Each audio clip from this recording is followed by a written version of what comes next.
Mchagueni Mungu wa kweli mtakaye muabudu. Sita kwa mawazo mawili hata lini? Mchagueni Mungu wa kweli mtakaye muabudu.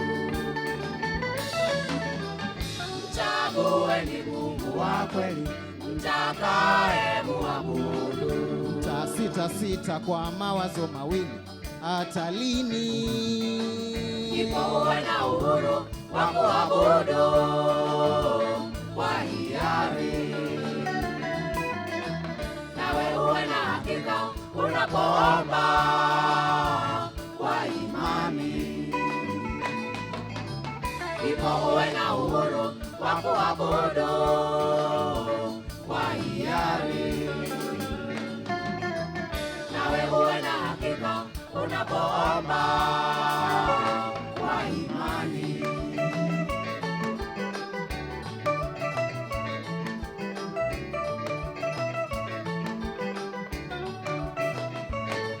Kama Elia alivyowakusanya watu mlimani, kama Elia alivyowakusanya watu mlimani, wakasadiki kuwa Mungu wa Elia ndiye Mungu. Kama Elia alivyowakusanya watu mlimani, kama Elia alivyowakusanya watu mlimani, wakasadiki kuwa Mungu wa Elia ndiye Mungu. ndipo uwe na uhuru wa kuabudu kwa hiari, nawe uwe na hakika unapoomba kwa imani. Ndipo uwe na uhuru wa kuabudu kwa hiari, nawe uwe na hakika unapoomba kwa imani.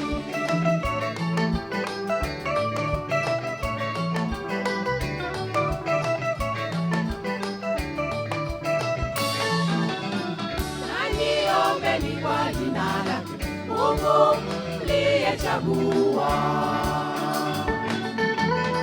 naniombeni kwa jina lake Mungu mliyechagua. Mungu ajibuye kwa moto ndiye Mungu tasikia.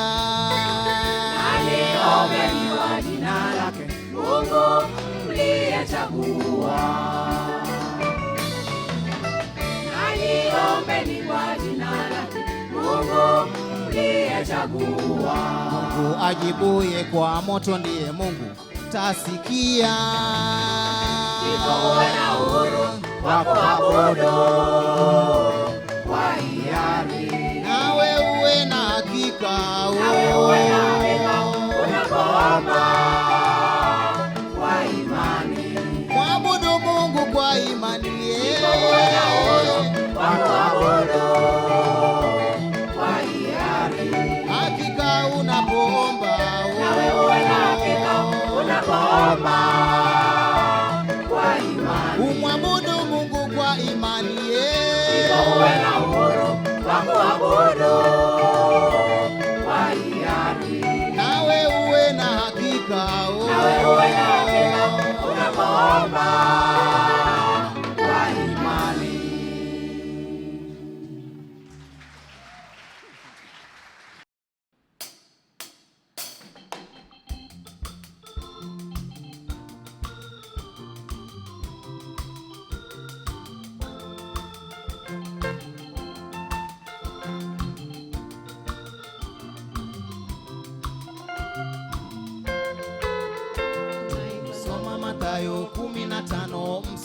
mstari wa kwanza hadi 14. Mafarisayo walichukizwa na mambo waliyoyafahamu vyema katika Torati. Tukisoma Mathayo 15 mstari wa kwanza hadi 14. Mafarisayo walichukizwa na mambo waliyoyafahamu vyema katika Torati.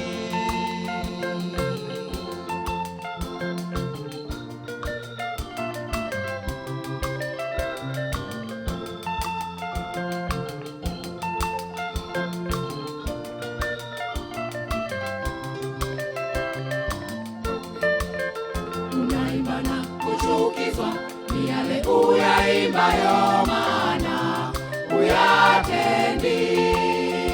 Ukipofu basi waongozaje mwingine njia usiyoiona?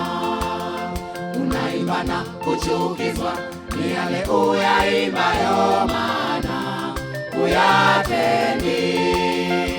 Ukipofu basi waongozaje mwingine njia usiyoiona? kila pando asiloli panda Baba wa mbinguni, litang'olewa, litang'olewa. na kipofu Kiongoza kipofu mwenzake, watatumbukia shimoni wote wawili. kila pando Asiloli panda Baba wa mbinguni, litang'olewa, litang'olewa. na kipofu Kiongoza kipofu mwenzake, watatumbukia shimoni wote wawili.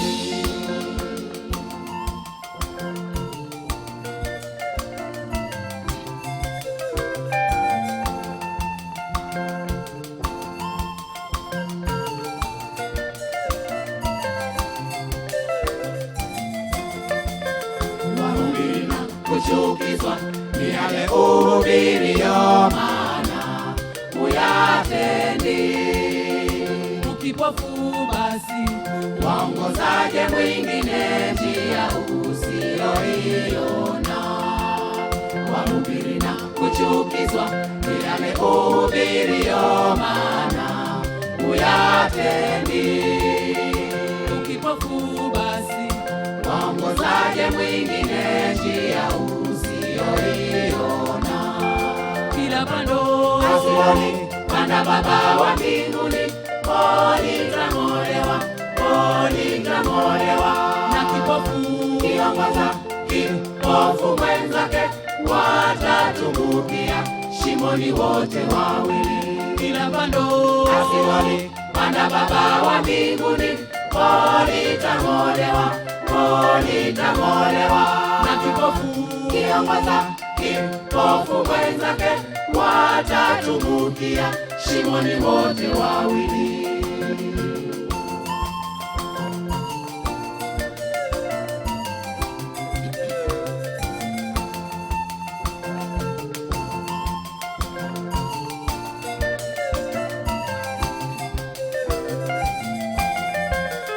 Wasikizana kuchukizwa ni yale usikizayo, maana uyatendi.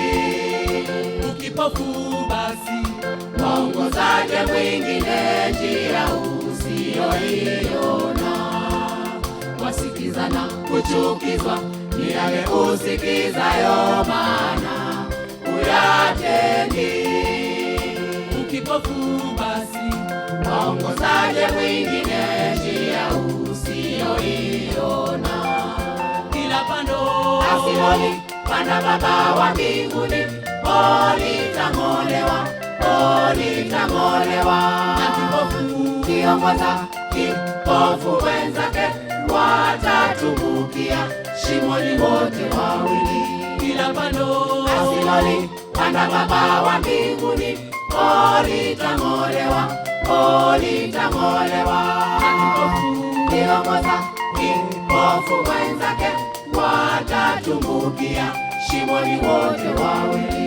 kila pando Asiloli panda Baba wa mbinguni, litang'olewa, litang'olewa. Na kipofu Kiongoza kipofu wenzake watatumbukia shimoni wote wawili.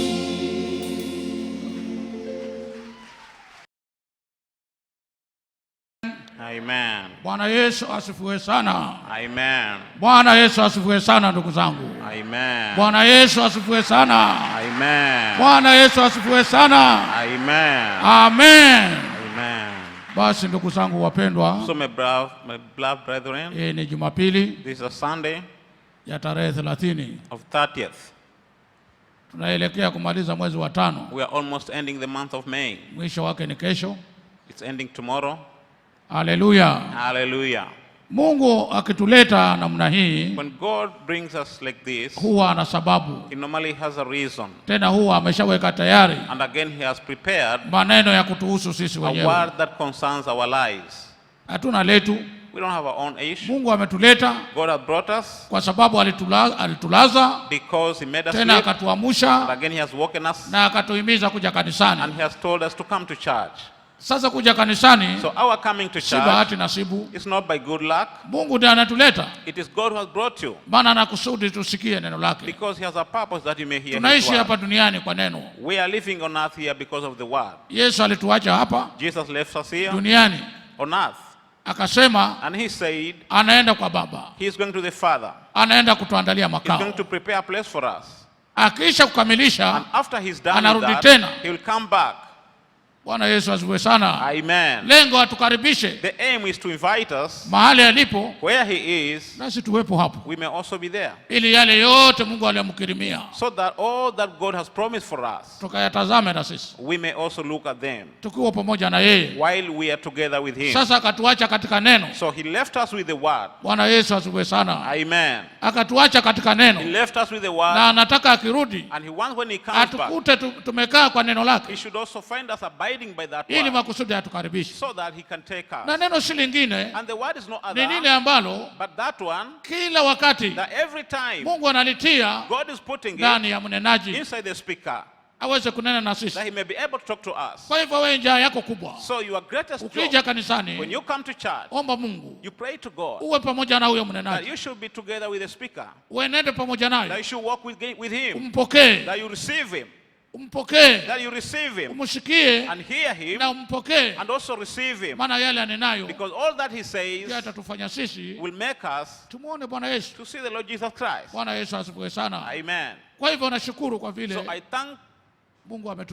thank God because He has brought na us, mnenaji yuko tayari. and the speaker is also ready. Sisi tumpe nafasi Let us mapema give Him a chance early, anene na sisi. that He may be able to talk to us. Yeye ndiye mwenye maneno. He's the one who's been given the word. Mimi nikisimama When hapa I stand here, si mnenaji, I'm not the speaker. nakaribisha. I'm just inviting. Ndio sababu That's why na kuhimiza I'm insisting moyo wako that your heart na mawazo and yako all your thoughts na masikio and yako all your ears yaelekee kwa mnenaji, should be directed to the speaker, si kwangu mimi. not to me. Yaelekee kwa mnenaji, Let them be directed to the maana speaker, yale atakayonena because what he's going to ndio say yaliyotuleta hapa. are the words that have brought us here. Bwana Yesu asifiwe sana. Amen. Kwa hivyo naomba tuinamishe So let vichwa us all bow vyetu down our heads ili makusudi so that tumpe nafasi we may mapema give Him a chance early, anene na that He sisi. may be able to talk to us. Baba, ninakushukuru Mwenyezi Muumba mbingu na nchi, Mungu wa mama mwanzilishi katika mtumishi wako Bwana. Ninakushukuru Mwokozi mwema kwa upendo wako mkuu. Asante kwa ujumbe ambao tayari Bwana umeuweka ndani ya mnenaji kwa ajili ya roho zetu. Baba, naifungua ibada hii mikononi mwako, nikiamini Mungu wa mwanzilishi uko pamoja nasi, ni katika jina la Yesu Kristo Mwokozi wetu. Amen. Asante Bwana Yesu. Amen. Asante Bwana Yesu. Kwa hivyo tulia mahali So ulipo. be calm where you are. Mungu anakuja pale God pale. is coming right there. Neno linakuja pale The word pale. is coming right there. Neno litatembelea kila The mmoja word is going to visit each one of kwa us. namna zake. If there's any sin, Karibu Pastor Rimba. welcome Pastor Rimba. Karibu Welcome. unene nasi. Come and talk to us. Sisi tukija hapa When we come here, tuna njaa we are hungry. ya kusikiliza. We want to hear the word. Wewe tuambie So you tell us kila neno unalohimizwa. every word that is insisted in Tuambie. you. You tell us. Sisi tuko tayari kusikiliza. We are here to hear. Tunataka lile la We kutuokoa. want the word of salvation. Karibu pastor. Welcome, Pastor. Karibu sana. Welcome very much. Karibu sana. Amen.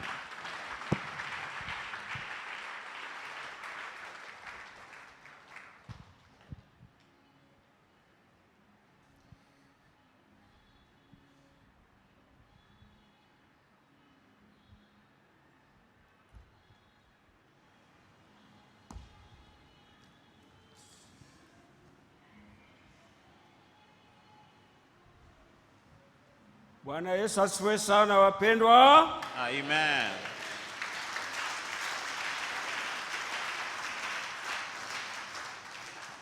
Tunamshukuru Mungu wetu, We thank our God, Mungu wa mwanzilishi, God of the founder, missionary na mama yetu, missionary, together with our mother, kwa maombi ya mtumishi wake Emmanuel Kea Mzungu, the prayers of his servant, Emmanuel Kea kwa Mzungu, kutulinda for securing us wiki yote tangu Jumapili mpaka sasa. the whole week from last Sunday up to date.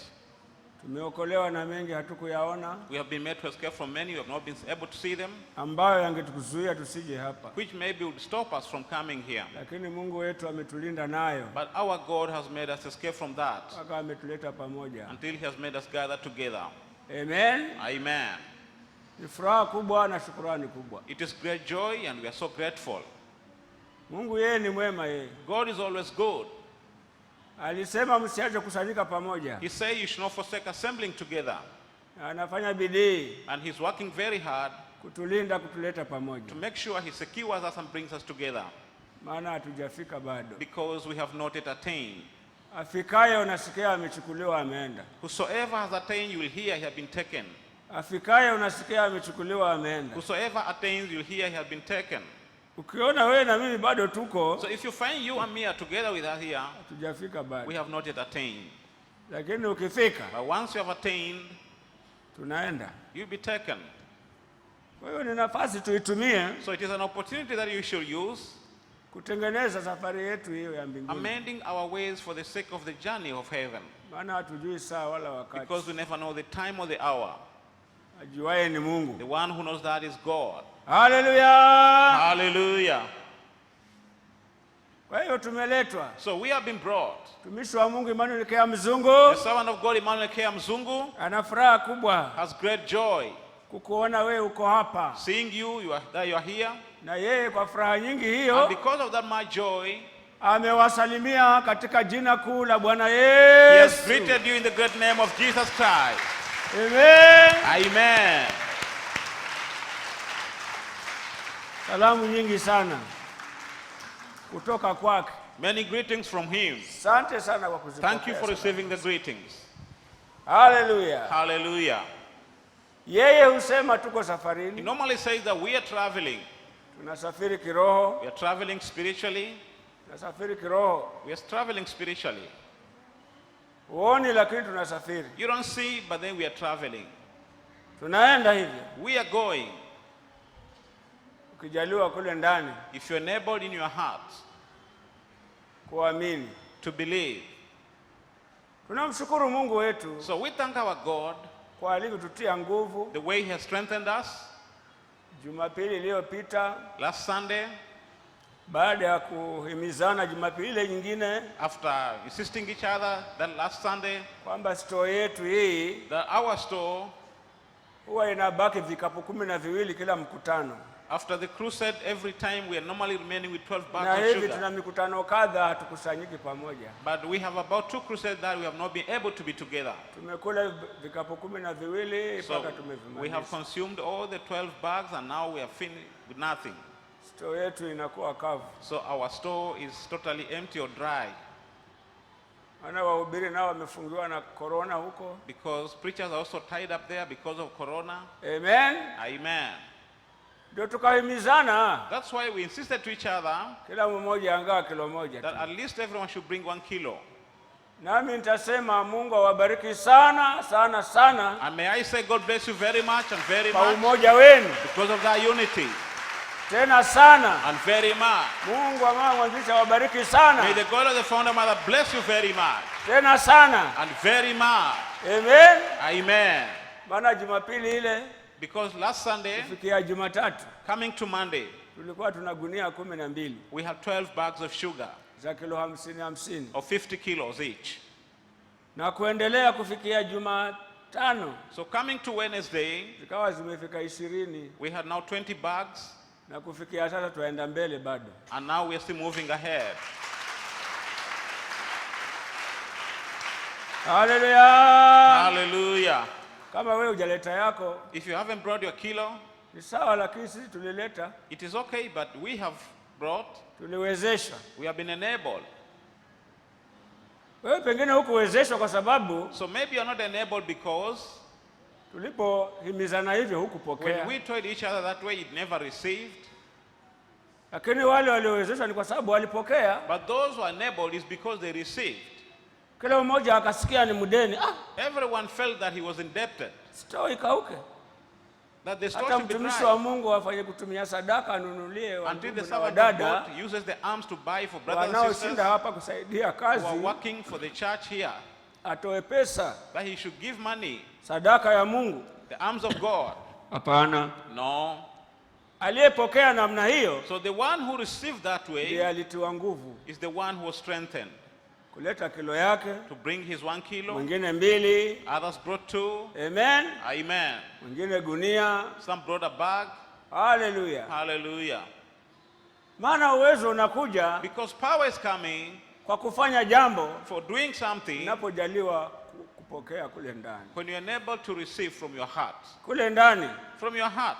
unapojaliwa When you're enabled kupenda kule ndani, to love inside, kupokea kule to ndani, receive in your heart, nguvu zinakuja. then the power will come. Si kwamba waliotoa wana It's vingi, not that those who gave have a lot. si kwamba waliotoa ni kwa sababu wana pesa It's nyingi, not that those who gave have a lot of money. kwa sababu It walipokea is because they received wakapewa uwezo and they were given the power kujikana kwa jambo lake. to deny themselves in their own things. Akasema hii kilo moja napeleka, But then they say, let me take this wacha 1 kilo mwanangu there. akose Let my son have nothing, tupungukiwe, lakini nikapeleke. that we may lack here, but then I take this 1 kilo there. Sasa baraka zikija, So when blessings come, aliyetoa kilo moja, the one who gave a kilo, aliyetoa 2, the one who gave 2, kilo moja atapata baraka zake. everyone will get a portion of the blessings.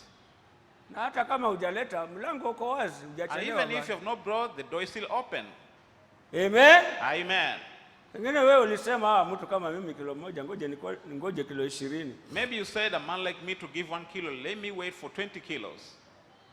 Hallelujah. Hallelujah. Wale waliotimiza But those who fulfill, ni kwa sababu walijaliwa kupokea. it is because they are enabled to receive. Jambo lolote lile Anything huwezi whatsoever, kutoa nguvu kulifanya you cannot be strengthened to mpaka hapa do it moyoni umepokea, umefurahia, umetaka, until in your heart you must have received and have the willingness, umependa hapa moyoni, and you have loved in your heart.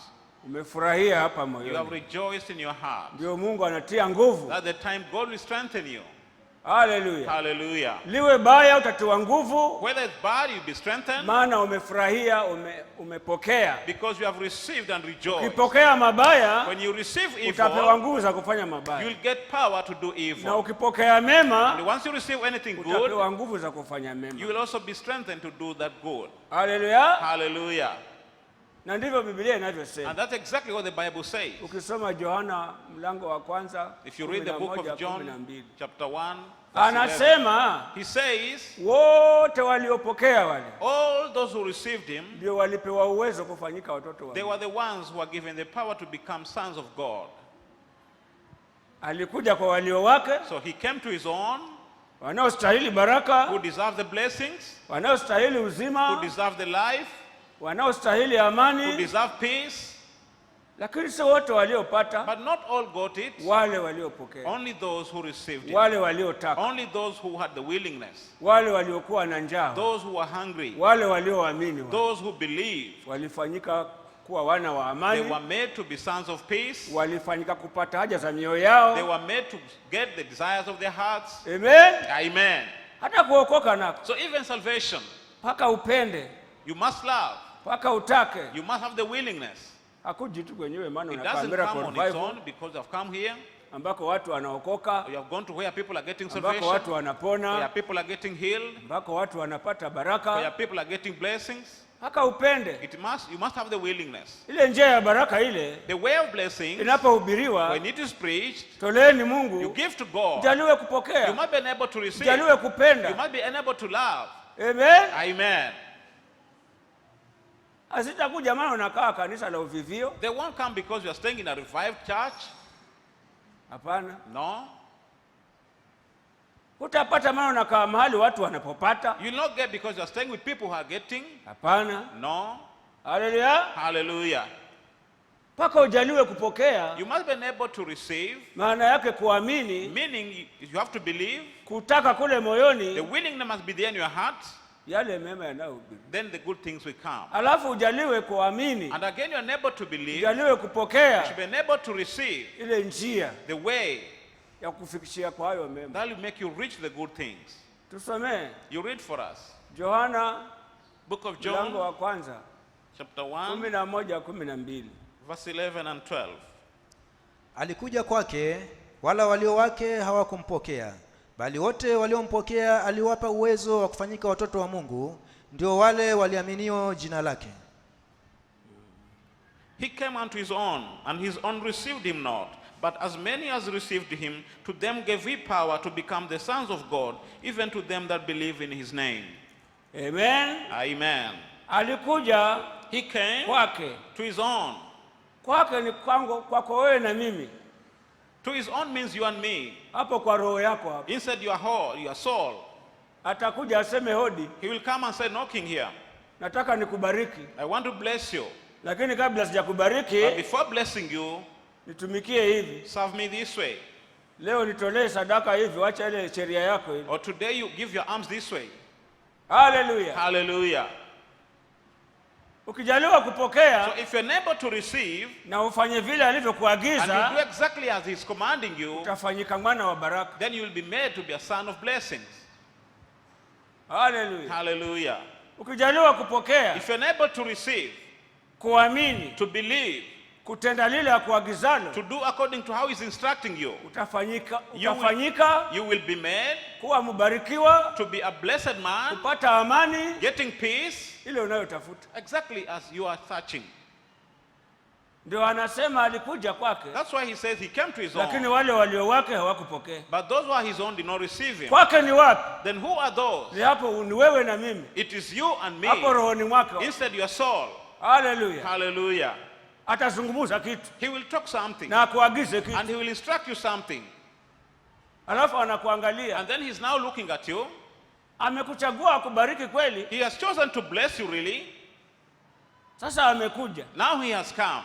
Maana hakuzungumza na wote, Because he didn't speak to lakini everyone. amekuja kwako wewe. But he has come particularly to you. Amekuchagua, anataka uwe wake, He has chosen you to be his own. uwe na baraka, That you may have blessings. uwe na uzima. That you may have life. Amen. Amen. Anakuambia tubu dhambi hii. So he's telling you, repent this sin. Ulificha baba, ukaficha mama, ukaficha mke, ukaficha kila mtu. You hid it from your husband, your wife, Lakini your father, and anakuambia hii, everyone. enda kwa mhubiri, But now zungumza he's telling you, go to the preacher and confess. ili nikuponye. So that I can heal you. Hata ule ugonjwa ambao umeshinda waganga wote, Even that disease that has overcome all the physicians. tubu dhambi hii. You go and repent this sin. Anataka uwe wake, So he wants you to be his akupe own. uzima That he may give you life. ule ambao wengine hawaufikii, ule ambao wengine That life that others hawaufikii. do not have. Akupe That he may give it to yale you. mema ambayo The good things that wengine hawayafikii. some do not reach to them. Haya unakataa, So now you are refusing. lakini But anasema again he's saying, wale waliopokea those who received him, waliyafikia hayo mema. they got all those Kwa hivyo good Mungu things. wetu hana upendeleo. Our God is not a respect of Usiwe hapo persons. kafikiria Mungu ana Do not upendeleo. be here thinking that God is a respect of Hana. persons. No. Haleluya. Hallelujah. Alikuja kwa Kornelio, He came to Cornelius. ni taifa nyonge He was from a very inferior lisilo nation, stahili, which does not deserve, lakini but akaja kwake, he came to him akafundishwa maneno mawili: and he was taught two things: kuwapa watu sadaka giving people alms na kumwomba Mungu. and then praying to God. Akajaliwa kupokea, So he was unable to receive, akayafanya hayo kila siku, and he was doing that every day, mchana na jioni, day and night, kwa furaha, with a lot of joy, pasipo kuchoka. without getting tired. Bwana Yesu akaja. So Jesus came to him. Kamwambia sadaka zimesikika mbinguni. He said, now your arms have reached to Maombi heaven. yako na sadaka zako. Your arms and your Sasa ule prayer. wokovu na utafuta ule. Now the salvation that you are looking for, Mpaka waambiwe maneno na mhubiri. you have to be told something by the preacher. Haya, tuma watu waende Yafa. Now send some people to go to Joppa. Wakamuite mtu anaitwa Simon huko. That they may call a man they are called Simon.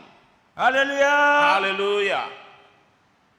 Wote katika nchi yake na Kornelio hawajaona Mungu. So all from the country of Cornelius have not seen God. Hawajatembelewa na mhubiri. They have never been visited by a preacher, Mhubiri wa rohoni. a spiritual preacher, Maana wanaitwa ni nchi isiyopenda Mungu. because that was a nation that was not Lakini loving hapa God. Kornelio anatembelewa hapa. But now here Cornelius is being visited.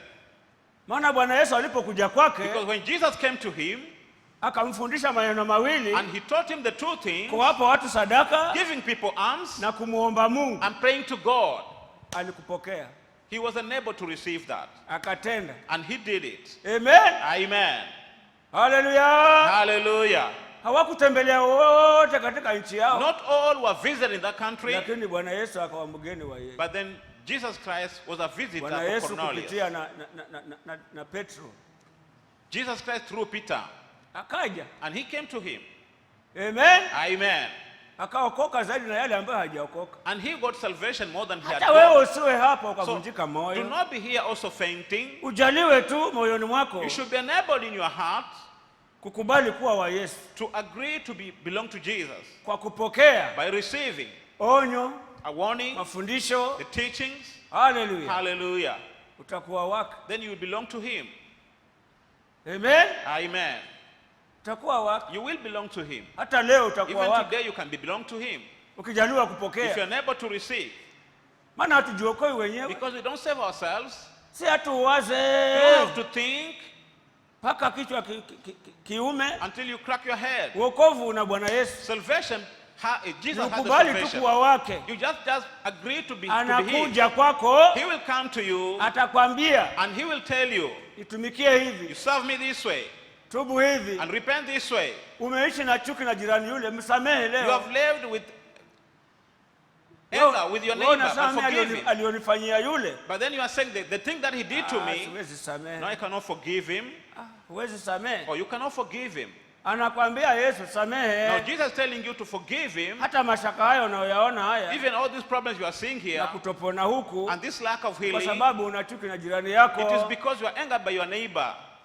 Kule moyoni wakataa. So in your heart you are refusing. Amekujia, He has visited you, he amekuchagua has chosen you, uwe wake. that you can belong to Akupe him, uzima that he may ule give you life. uliomfanya ache mbingu aje chini ya jua. Life that made him to leave heaven and come under the sun. Hallelujah. Hallelujah. Anakwambia acha chuki na jirani, So he's saying that stop this hatred with your neighbor, you msamehe. forgive him. Mbona hukanyagi hata kumwambia habari ya asubuhi? Why don't you even visit him to greet him? Hata unasikia ana homa. And you hear that he has fever. Amen. Amen.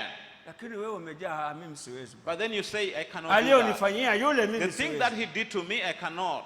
Na Biblia inasema And the Bible is saying, samehe nawe you utasamehewa. forgive and you shall also be forgiven. Achilia nawe You utaachiliwa. pardon and you shall also be pardoned. Sasa kwa sababu wewe huachilii, So because you cannot pardon, nawe hutaachiliwa. you will not also be pardoned.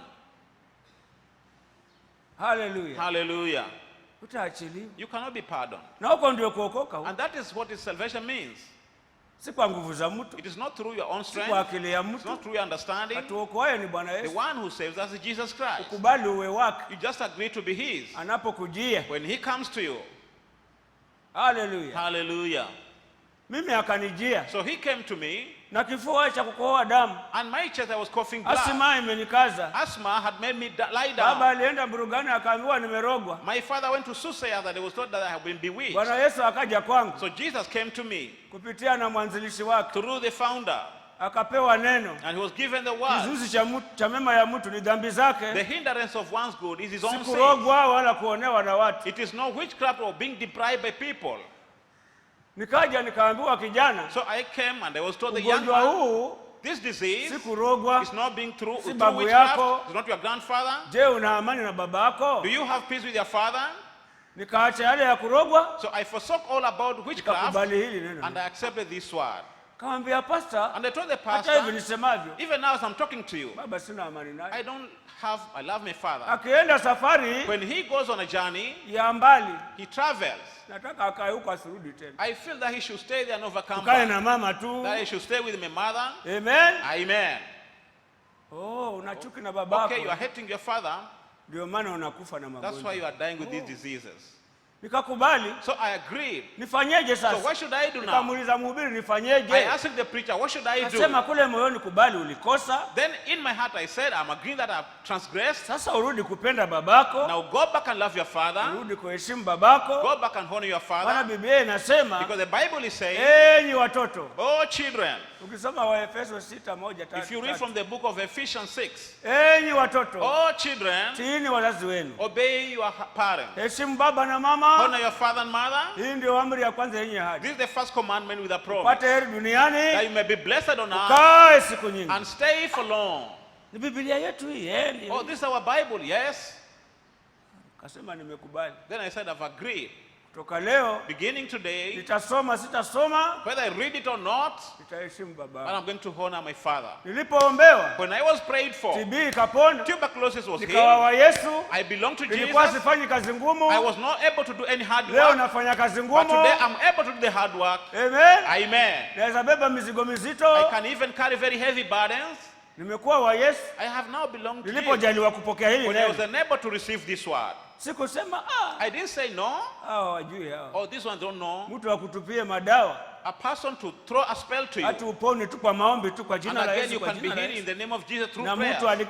alikufanya ukanyage uchawi wake. And somebody made you to step on his witchcraft.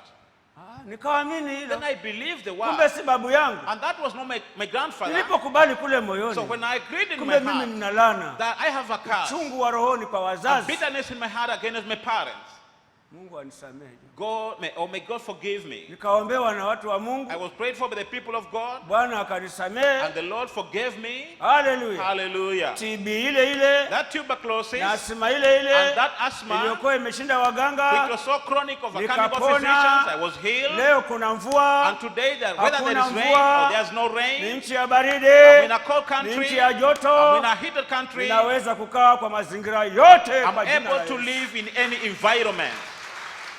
Haleluya. Hallelujah. Alikuja And he came kwa walio wake, to his own, lakini walio wake but hawakupokea. his own did not receive him. Ni akina nani Then hao? who are these people? Ni wewe na It is mimi. you and me. Yule apokeaye neno lake, huyo ndiye wake. Whosoever receives his word is now his. Anafanyika kupona, Then he will kuokoka, be made to be healed and receive anafanyika salvation. kushinda He dhambi. will be made to overcome sin. Haleluya. Hallelujah. Tusomee tena You read for hapo. us again the same verse. Alikuja kwake, wala walio wake hawakumpokea, bali wote waliompokea aliwapa uwezo wa kufanyika watoto wa Mungu, ndio wale waliaminio jina lake. He came unto his own, and his own received him not. But as many as received him, to them gave he power to become the sons of God, even to them that believe in his name. Mweza taka maandiko makubwa makubwa, You may be wanting very big things, lakini mtumishi wa Mungu Emmanuel kia mzungu si wa maandiko makubwa. but then the servant of God, Emmanuel K. Mzungu, Lile lile it ulijualo lile, is the scripture that you know lakini very Roho much. analeta ufunuo huu. But again, the Spirit gives a new revelation. Haleluya. Hallelujah. Lile. The same word you know. Unataka uwe wa Bwana Yesu? Or you want to belong to Jesus. Unataka uwe wa Yesu? Do you want to belong to Jesus? Hata akupe vyake, Until he gives you his uzima own wake, thing, that he gives you his na baraka life zake, and his blessing na amani yake and nyumbani his mwako. peace in your house. Una vita na mumeo na Or you mkeo, are fighting against your husband or your wataka wife. vya Yesu amani. So you want the peace of Jesus. Lake lasema, His word is enyi saying, waume, oh husband, pendeni wake zenu. love your wives. Wewe ukinenewa hilo, So when that word is spoken to you, moyoni unakataa kuwa in your wake. heart you are refusing to belong to Wasema hawa him. mapasta hawa, You are saying these pastors, hawajui mke wangu maneno yake. they don't know how my wife is. Yule That one. mtu ukampewa tu ushinde naye mchana mzima, If you are given to hayo her maneno yake anayomtoa kinywani mwake, and the way she behaves, the word coming from her mouth, Hawajui mimi navumilia. They don't know that I'm persevering. Umekataa kuwa wa Yesu. Then you are refusing to belong to Jesus. Kwa kutokupokea neno lake. By not receiving his word. Ya Yesu utapata amani. Then you won't get anything from Jesus. Amen. Amen. Uwezo uje. Power to come. Wa kuokoka na vita nyumbani. That you may be saved from this fighting in your Umekataa house. kuwa wake. You have refused to be his. Hallelujah. Hallelujah. Umekataa You have refused kuwa wake kule moyoni. to be his in your heart. Kwa kutokuamini neno lake. By not believing in his word. Lakini japokuwa vita viko. But even though there is war in the house, wewe vimekushinda. now it has overcome lakini you. la Mungu limenenwa. But then the word of God has been spoken. Enyi waume pendeni wake zenu. All husbands should love their wives. Kule moyoni upewe njaa Mungu jamani. So in your heart you should be able to have the hunger. Oh my God. Enable me. Niwezeshe. Enable me. Kule nyumbani kwangu. In my house. Niwezeshe. Enable me. Niwe mwana wa amani. That I may be a son of peace. Niwezeshe kule kupenda. Enable me to love. Kunakohubiriwa. The love that is being preached. Hallelujah. Hallelujah. Niwezeshe kule kupenda. Enable me to love. Kunakohubiriwa Bwana Yesu. The love that is being preached Jesus Christ. Niwezeshe kule kupenda wa nyumbani mwangu. Enable me to love the people of my house. Wewe Bwana Yesu. That I may please you Jesus Christ. Utamani kule moyoni. So you should desire in your heart. Upende kule moyoni. That you should love in your heart. Utake kule moyoni. That you have the willingness in your heart. Ufurahie kule moyoni. You should rejoice in your heart. Kuumbika vile la Mungu linavyosema. That you should be created according to how the word of God is saying. Kuwa wa Yesu. Okay, you have agreed to be of Jesus. Amen. Amen. Utaona uwezo unakuja. Then you see the power now coming. Wa kuvumilia. Of persevering. Yale makali yake. Oh, her harshness. Hata ulikuwa unaweza kuondoka bila kumuaga. In fact, you are able to go away without bidding a farewell. Na pochi yako yote uachi unga. And you don't leave anything at home. Utaona unapewa uwezo wa kumwachia mfuko. You find that you are given power to give her something. Na ukifanya hivyo. And once you do that. Watimiza la Mungu. You are fulfilling the word of God. Usishindwe na ubaya. Do not be overcome by evil. Lakini ushinde ubaya kwa wema. But overcome evil by doing good. Sasa huu wema ambao utapewa uwezo kuufanya kwake. So the good that will be given power to do it. Utamfanya huyo ashangae. Will make her also to be surprised. Na huyo mtu amebadilishwa na nani? Oh, who has changed this man? Zamani nilikuwa nikitamka maneno kama haya. Before when I utter such words. Najua hivi nitalala njaa hivi. I knew that we're going to sleep hungry. Ataondoka hata bila kuaga. He will go without even bidding farewell. Nimetamka hayo ya kutia uchungu. But then I've spoken the same word to give her bitterness. Ameniambia je, hakuna chakula leo? But then she's asking me, isn't there any food today? Pesa ya mboga today? ndio hii. Now take this money for relish. Chakula ndio hii. And this money for flour. Hallelujah. Hallelujah. Umepewa uwezo. You have been given the power. Wa kupenda yule asiye na maneno ya kupendeka. To love that one who does not have word to be loved. Utaona nguvu za Bwana Yesu zinakuja. So when the power from Jesus is coming. Zinaokoa huyu mtu. And he's saving this woman. Maana hukulipiza mabaya kwa mabaya. Because you did not revenge anything evil. Amen. Amen. Uone anapewa toba. You find that you are given repentance. Ya kujirudi. Of reproving yourself. Mimi ni mbaya. Then I'm the one who is evil. Hallelujah. Hallelujah. Lakini wewe wasema. But then you are saying. Hawa wahubiri hawajui. The preachers don't know. Maneno alionayo. The thing that my wife has. Wangejua. Had they known. Wangesema nipende. They wouldn't be saying that I love her. Hawa hawajui hawa. These people don't know. Maneno alionayo huyu mume wangu. The thing that my husband has. Huyu si mtu wa kusikizwa huyu. This is not a man that I should submit to. Biblia inasema. And the Bible is saying. Enyi wake tini waume zenu. All wives should be in submission to their husband. Kutii ni kutia amani. Submitting to her means giving her peace. Yeye hana ya amani. She doesn't have anything to give her peace. Umtie amani. But then you give her word of peace. Hallelujah. Hallelujah. Hakukuheshimu kama mke. She has not honored you as a wife. Lakini wewe utii tu. But then you just obey. Maana yeye ni kichwa. Because he's the head. Na Biblia inasema enyi wake tini waume. And the Bible is saying all wives should obey their husbands. Amekutamka yasiyo ya heshima. He has uttered words of no respect to you. Lakini wewe utimize la Mungu kutii. But then you fulfill the word of God and obey him. Amekuja jioni. He has come in the evening. Na asubuhi. And in the morning. Hakutamkia ya heshima. He never gave you word of respect. Lakini wewe unatii. But then you're obeying. Utakula nini? What are you going to eat? Akija umepika. When he comes, you have already prepared food. Mezani. You have served at the table. Kama zile siku za amani. Like the days of peace. Akija. When he comes. Umefanya ile kawaida ya kumwandalia. You have done correctly what you're supposed to do. Kama siku zile amenena ya amani. As those days he was giving you word of leo, peace. And even today. Ameondoka hakunena ya amani. He had gone away without giving you word of peace. Lakini wewe umetimiza utiifu. But all the same you have fulfilled the obedience. Maana wajua akija amechoka. Because when you know that when he comes si he's very tired. It is not right for him to come. Mwenyewe. And then he prepares food for his own. Unatimiza utiifu. So you are fulfilling the obedience. Hallelujah. Hallelujah. Oh, umekubali kuwa wa Yesu. Oh, you have agreed to belong to Jesus. Kutimiza lake. Fulfilling his word. Mahali hakuna yaliyo pale. A place where si ya kuwa utimize amani. You are not supposed even to fulfill the peace. Yale yaliyo pale. What is there? Ambayo umenenewa. which have been spoken to si you, ya kuwa utii, they are not supposed to make you obey, lakini umetimiza la Yesu kutii. but then you have fulfilled the word of Jesus to obey. Amani itakuja. Then peace will come in this house. Amen. Amen. Amani itakuja. Peace will come in this house. Maana kuna mwana wa amani. Because there is a son of peace. Hallelujah. Hallelujah. Kuna mtu There is a man amesamehe moyoni. who was forgiven in his heart. Maana huku kunaitwa kusamehe huku. Because now that is Mtu called forgiveness. amekufanyia yasiyofaa, Somebody has done things which lakini are wewe contrary, umtendee ya kufaa. but then you do to him something good. Umesamehe, That means you have forgiven him. nawe And utasamehe. we shall also be forgiven. Utasamehewa kivipi? How will you be forgiven? Utaona You will see that. hata ulikuwa unafichiwa mengi, Some things were hidden from you, utaonyeshwa siri nyingi za nyumbani. but then you are given so many secrets of the house. Hallelujah. Hallelujah. Hata vile vingine ambavyo huagizi, Even those other things which you don't lakini send, una njaa nazo kama mke wa nyumbani, but then you are hungry to get them as a wife in the utaona house. vinaletwa bila kuagiza. You find them coming to you even without sending for them. Atapewa muzigo, He will be given the burden.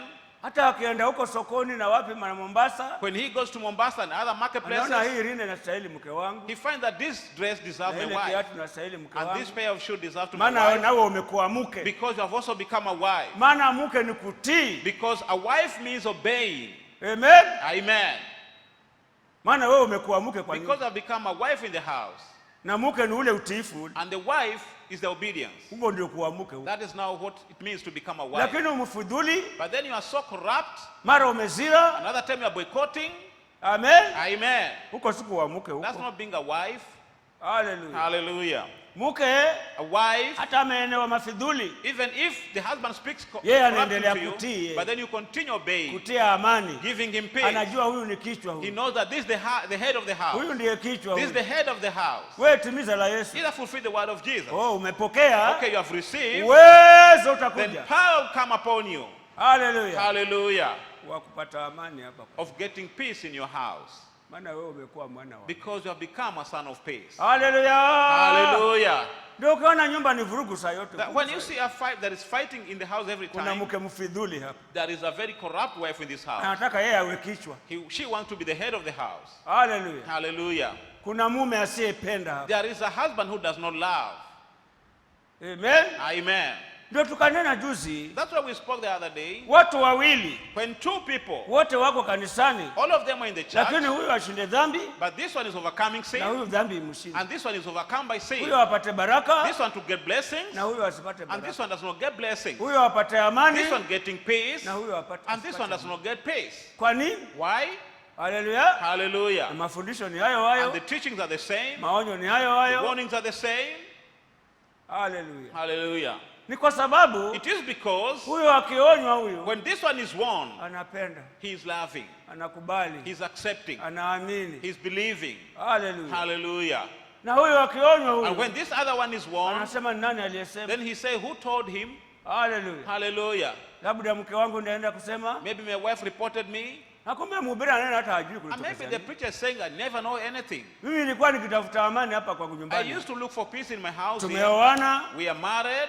hata mwaka We hatujamaliza, are not even completed 1 year. tumejaa vita na But then there is a lot kutopatana. of war and fighting. Na nyumba ambayo haina kuelewana And in a house where there are a lot of ni confusion, makao ya shetani. that's the dwelling place of the devil. Tukizaa mtoto ni unyonge, When you udhaifu. get a child, it's very weak. Haleluya. Hallelujah. Maana Because tukija hapa mbele za missionary, when we come before the missionary, missionary akihubiri mambo ya nyumbani, missionary is preaching about the house. wandugu wengine ni hasira kila siku nyumbani Some mwao, other brothers are very angry every time in the maana house hawana kuvumilia, because they cannot persevere. ni watu wa kuhukumu There are haraka. people who quickly judge. Dada amekosea kidogo, anahukumu tayari, Your wife has little bit erred, you're already getting annoyed. hana kule You kuvumilia have no perseverance kule moyoni. in your heart. Na ndivyo nilivyo, And that's exactly how I ni am. mtu wa kuhukumu haraka. I'm a person who quickly judges. Pepo ananipa So kutafuta, the devil now giving me to search. sipewi kupenda, I'm not given to love. sipewi I'm kupokea, not given to receive. kwamba ni Mungu amenipenda katika missionary. That it is God who is loving me through missionary. Pepo ananipa kuchukia, So the devil is making me to get annoyed of Ananiambia, that. He's telling me, ni huyo mkeo ndiye alienda it kusema. is your wife has reported you Si there. jana alisema anaenda kusalimia Yesterday mama she said she mwanzilishi. was going to greet them. Labda yeye ndiye alisema. Maybe she's the one Kule who has nyumbani, reported. In the house, hatuna amani we have no peace kwa sababu ndugu yeye because my ni husband mkali, is very harsh. ndio missionary anahubiri. That's why the missionary is now preaching. Basi nikakosa kuokoka siku nyingi So sana. I didn't get salvation for a long time. Hallelujah. Hallelujah. Nitaenda kweli kwa mhubiri, I will truly go to the preacher nikanene na kuungama, and confess my things, lakini nilipotoka hilo neno kwanza, but niliponenwa hilo neno when kwanza, that word was first spoken, sikupokea, I didn't receive it, I sikupenda, didn't love it. nilikuwa na maswali. I had some questions. Aliambiwa na nani? Who told him? Ni nani aliyesema? Who reported to him? Pepo ananiambia ni huyu. So the devil is telling me it is your wife. Jana alienda kuona pastor huko. She yesterday went there to see the Inaonekana pastor. huyo pastor huyo Now looks like the alichukua pastor hayo maneno has tena taken your issues again akapeleka ripoti kwa and missionary. taken the report to the missionary. Mke wa Rimba amekuja The hapa wife of Rimba has na come here amesema hivi na and hivi she na has said hivi, this and this and this, nikamuombea hivi na and hivi I na prayed hivi. for her this one this way. Ndio sasa That's why now kunaonywa you are being ni warned yeye ndiye alienda kusema. and she's the one who has reported. Ah, Okay. hallelujah. Hallelujah. Yeah.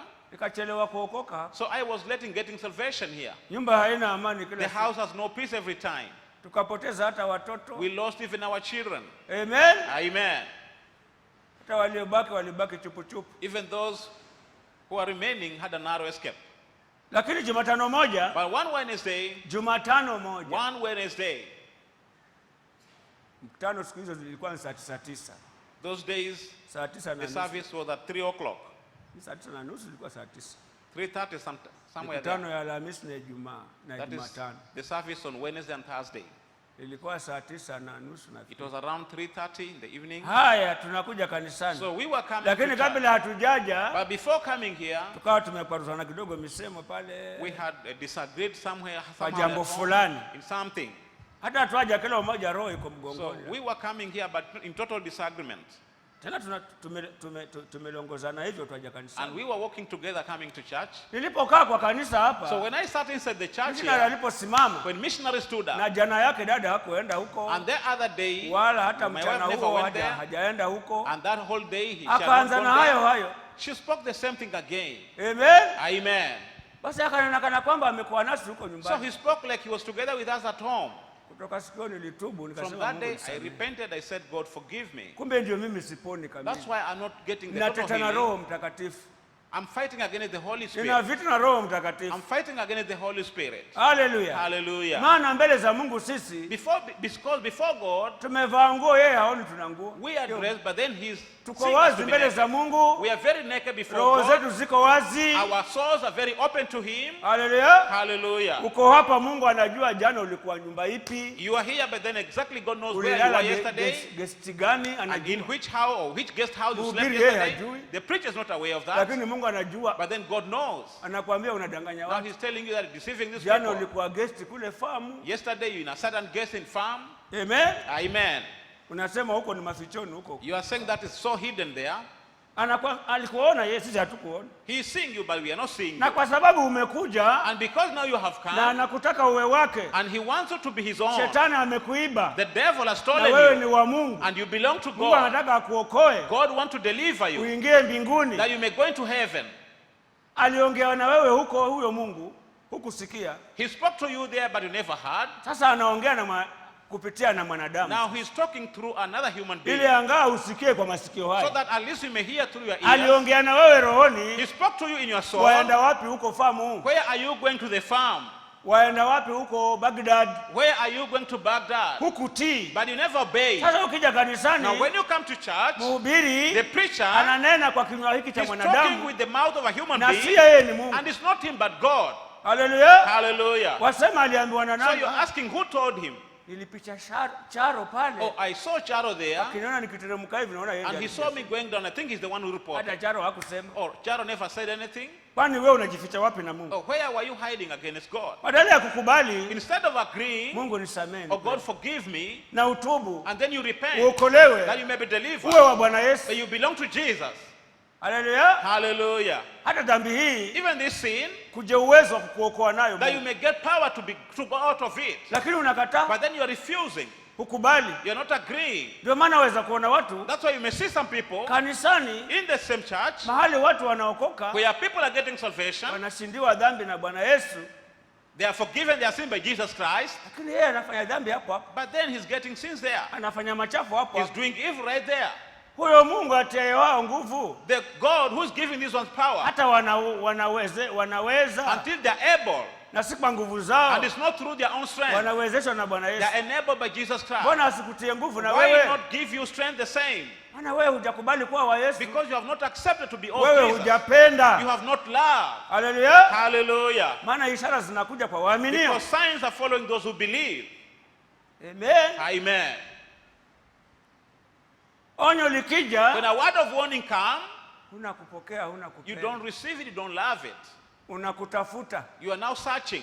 Ni nani aliyesema? Who reported that? Na ni Roho ananena And jamani. it's the Spirit of God talking. Haleluya. Hallelujah. Mimi nikakubali siku So hiyo, I agreed that day, nikasema Mungu nisamehe. and I said, God forgive me. Nimejua kutoka leo I have known from today, ningeokoka kitambo, I would have been saved long time ago. lakini nimeshindana. But then I've been competing. Na nikaifuata hiyo roho tena. And I pursued Roho the hii Spirit imetoka again. wapi? Where is this Spirit coming from? Nilitoka kwetu Chonyi, I came from my home nikaja church. kutafuta I kuokoka. came here looking for salvation. Na hii roho inanipa kushindana, inatoka And wapi? why is this Spirit giving me to compete against the Holy Spirit? Ndio nikaonyeshwa laana. That's why I was shown Kwa as sababu ulikuwa ukishindana na babako. it is because you are competing against your father. Kwani baba alikuwa akikuita akuonye, ulikuwa unakubali? When your father was calling you to give your word of warning, Leo, today, Kukubali kuonyeka you cannot agree to na be baba wa warned, rohoni, and the spiritual father, mtumishi wa Mungu the servant of mwanzilishi God, the founder, na wahubiri wake, and his preachers. utakubalije kuonyeka na huyu, Then how will you accept to be warned by this one, kufundishika na or huyu, to be told by this ikiwa one, baba yako na mama yako if your father and your own mother, kupokea maonyo you yake? never received their warnings? Na ni Okay, kweli. this is very true. Mimi baba alinipenda sana. My father really loved me very much. Mwana wa kiume ni ngao kule kwetu. Mwana wa kiume A child there, a boy there is a shield. ni ngao. Is a shield. Mwana wa kiume, A boy. wa kilume, A boy. Duruma hii Mijikenda yote. In the whole Mijikenda community. Haleluya. Hallelujah. Kwanza kule kwetu baba zetu husema watoto wa kike msinisikie mimi, sikieni mama yenu. At home there, our fathers normally say girls are supposed to receive their Hata siku mothers. moja baba alikuja akasema hivi, Even one day my father came and said that. ninyi watoto wa kike You girls, ni wa mama yenu you huyu. belong to your mother. Utakoseka ni huyu mama yenu. Whether you're going to be misguided, is that issue Ninyi of wa your kiume mother. mnisikie But mimi. all boys will listen to me. Sasa ataenda huko kote huko, So he atembee will go usiku, all around there the whole atatoka night. asubuhi aende minazini huko, He goes out in the morning, goes out visiting alafu all the atakuja counties, saa 3 za usiku, and then he'll come at 9 o'clock. hata kama ni saa 4. Even if it's 10 o'clock. Amen. Amen. Hata tumelala We are now asleep. atatuamsha, wanangu mko wapi? He Tokeni. will wake us. Where are you, my Nje, boys? kujeni Come hapa here. wanangu Come ndume. here, my boys, my boys. Tuna usingizi tuko hapa. So we are very sleepy. We are coming there. Ketini hapa. You sit down here, Wanangu ni. my boys. Haleluya. Hallelujah. Sasa So nataka muwe na akili. I want you to have a lot of understanding. Ah, Yeah. tuwe na akili. Mimi To kule have moyoni understanding in my heart. na kuna giza hanioni. And it's very dark. You cannot see me. Giza liko, It is dark. tuko hapo kwa giza hapo. We are there in the dark. Muwe na You akili, should have understanding munisikie, and listen to me. muwe na tabia You should nzuri. have some good habits. Mimi nasema sianze yeye kuwa na But then tabia I'm nzuri. saying, why doesn't he begin Kule moyoni in kule. my heart? Yeye si awe na He is tabia the nzuri. one who should be an example. Hii maneno ya kupata pesa na All anaenda this mnazini. getting money and then he goes drinking. Tunataka kalamu ya shuleni. We want pens. Ni mimi na mama tu tukalimie It is me and my mother to mashamba ya go watu. and work in somebody's farm. Hii ndio akili. Is this the understanding he's talking about? Ninamjibu kule So moyoni, I'm answering him in my heart, huku tunamuitikia ndio. then we are responding to Lakini him, kule yes. moyoni. But in our heart, Nasema sianze yeye I'm akili saying he should be an example, ya kutunza pesa. that he should be taking care of the money. Haleluya. Hallelujah. Anatuonyesha sisi tuwe na tabia He's nzuri. warning us to be in good habits. Na yeye naye siwe na tabia And nzuri. he should also have the good habit. Hata akimaliza haya ndeni So mkalani. after he has not concluded, he tells us, God sleep. Nimempinga yote. I have opposed him in everything. Haleluya. Hallelujah. Oh, kumbe ndio napinga missionary Okay, that's why hapa. now I'm opposing the missionary here Na wahubiri and wake. his preachers. Wakihubiri, When they preach, wakifika kwa dhambi yangu, when they come to my sin, kule kuwa niitikie kule moyoni. that I may accept in my heart, Ni nani aliyesema? then who told him? Kwa nini ananifedhehesha? And why is he dismaying me? Lakini ibada ikiisha, But at the end of the service, nitaenda kana kwamba kama nami nimepokea. I will go like I have also received. Nasema yale mtumishi wa Mungu amesema ni yangu, And yako say, yako. all that the servant of God has spoken belong to me. Ule kwamba mimi nikihubiriwa sina kukubali. That when he preaches to Lakini me, I don't agree. aliponena kwanza, But then first when he spoke, kilichotangulia ndani mwangu the thing that came before me ni kutokupokea. was lack of receiving. Sikuokoka. I didn't receive salvation. Nikawa hapa I was here, umasikini waniandama, but poverty was pursuing amani me. sina nyumbani. I have no peace in the house. Haleluya. Na Hallelujah. watu wanapata amani. And people are getting peace. Hata nikashangaza missionary. In fact, I was surprised in the Siku moja missionary. akaniita pale. One day he called me there. We Rimba we. You, Rimba, Umeunganishwa na wandugu waliobarikiwa. you have been connected to brothers who are blessed. Lakini wewe kwako ni njaa tu But kila then you siku. are hungry in your house every Na time. Mungu amekuokoa, And God has saved you. amekutoa kwenu He has Chonyi, brought you from your childhood land. amekuunganisha na wandugu ambao wana He baraka. has connected you to brothers who are Lakini blessed. mbona na wewe una baraka kama But then sisi? why don't you have blessings like us? Badala ya kuokoka wewe ni njaa na Instead of getting mashaka. salvation, you are always hungry and problems. Una nini What's the wewe? problem with you? Rudi kwa You go babako. back to your father. Haleluya. Hallelujah. Ah, Huh? nilipokubali, When I agreed, haleluya. hallelujah. Jumatano hiyo On that Wednesday, nikajua mimi ni mpingaji. I knew that I'm an opposer here.